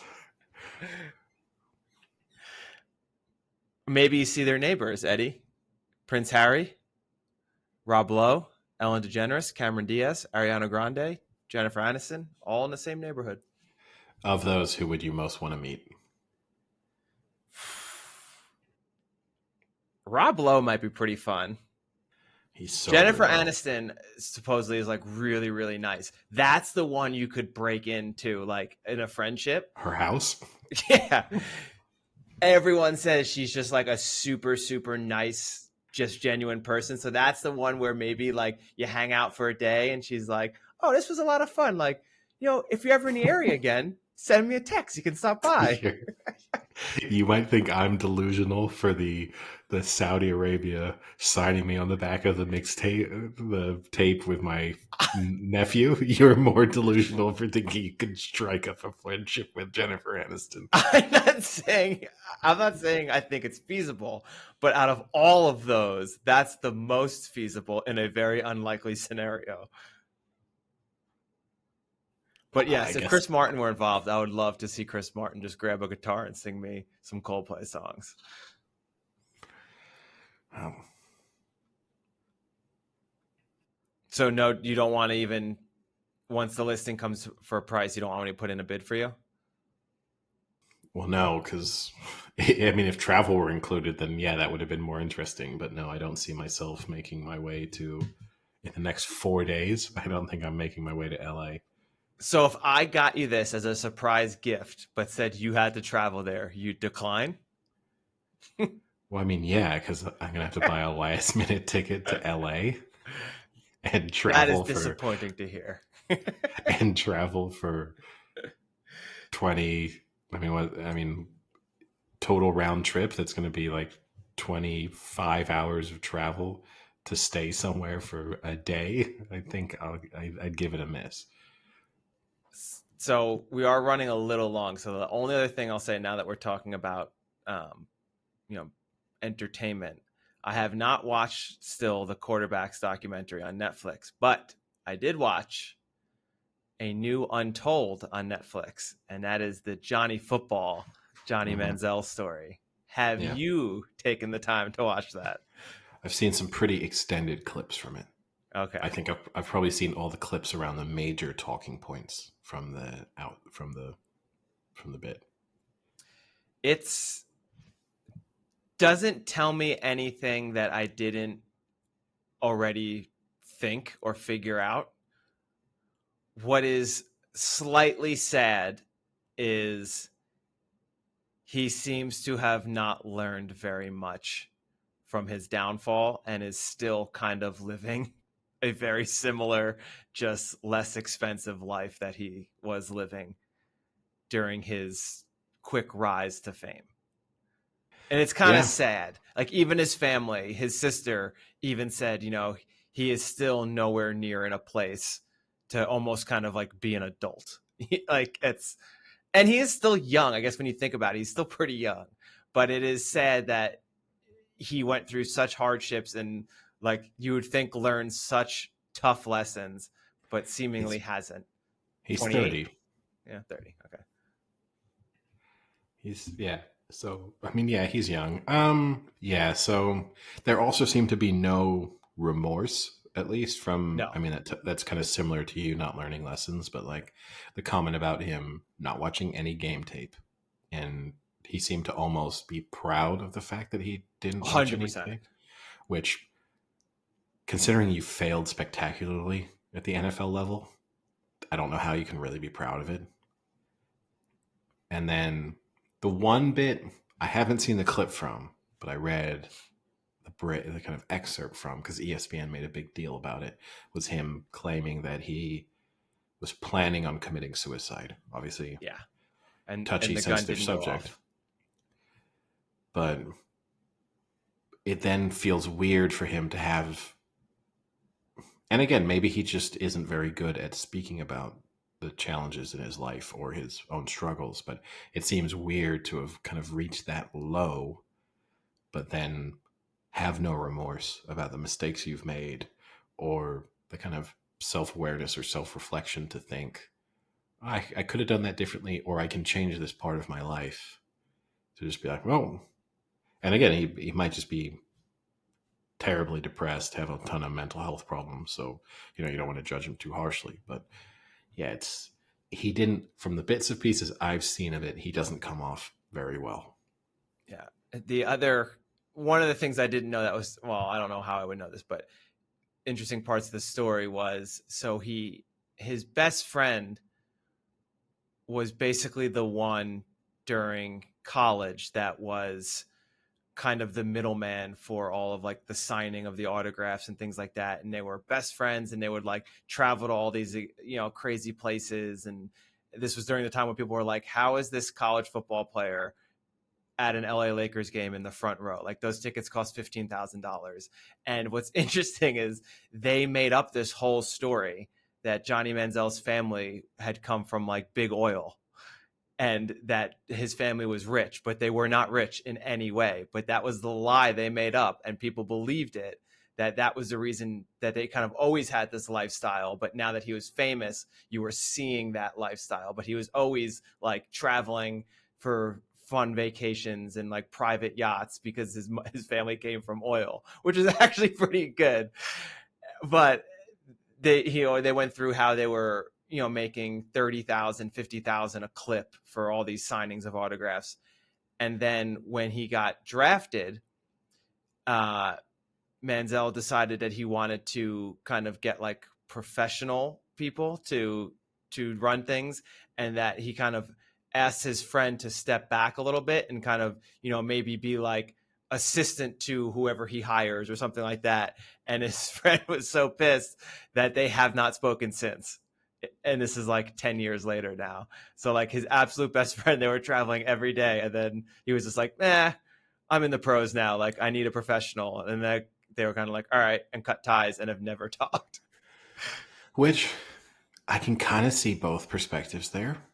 Because I guess if you're the friend, if you're running this very successful operation, part of you would say, why do you need someone else? Like I've shown you over the past few years that we can make a ton of money and do these things. And I've learned about this kind of world.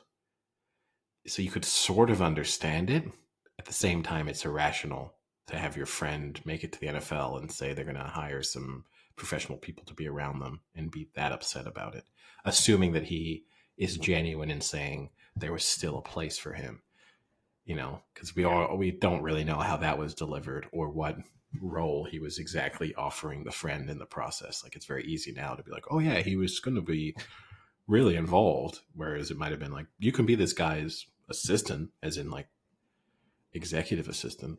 Yeah. There are some like pretty cool, interesting stories though about just how, like you said, like the never watching game tape, like they literally have his iPad and it had 0 hours logged, like it's like a very definitive thing.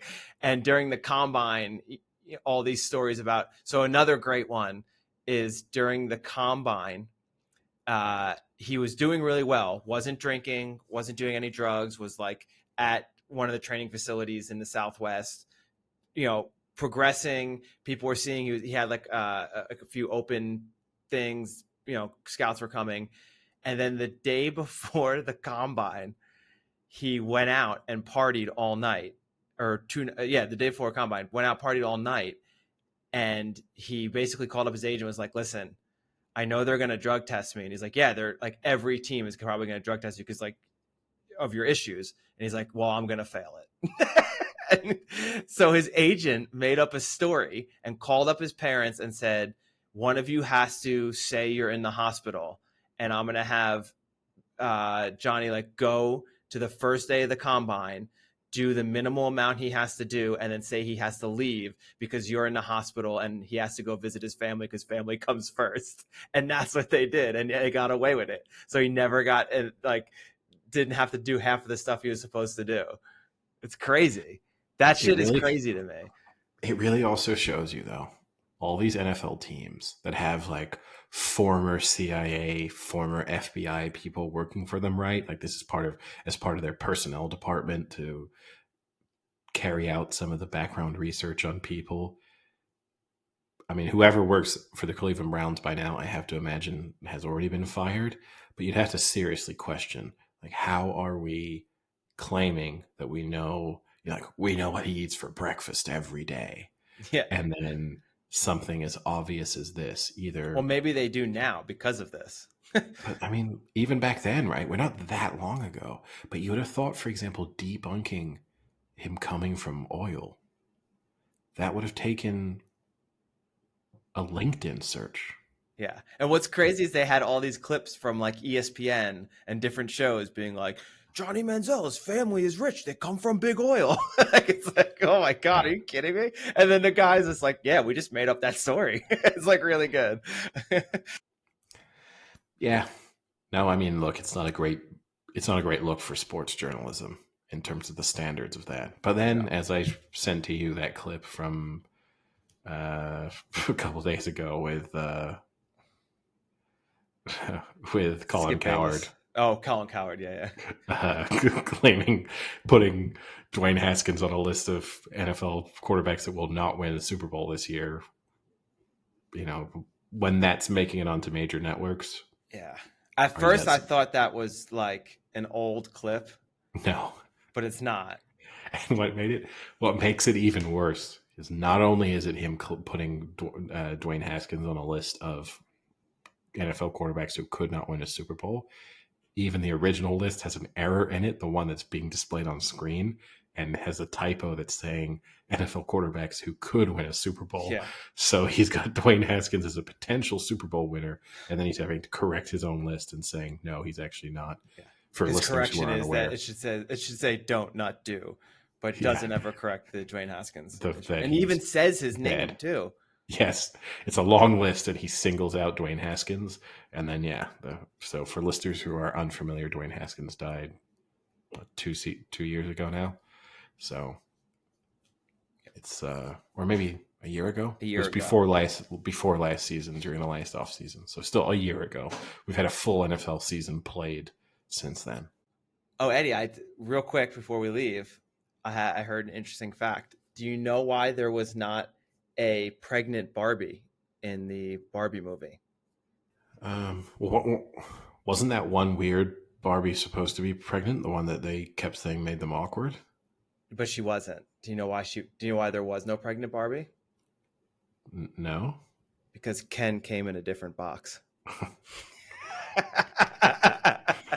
Are we really doing this?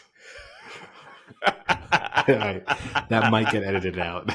I guess it won't be because you're so pleased with it. I heard that and I really like that joke. But the downside to that is there is a pregnant Barbie. I know, you ruined it. You ruined it by being too literal. Sorry. Okay. Well, with that, I guess we can call it a day. Yeah, why don't we? What a way to sign off. All right, talk to you later. See you. Cheerio.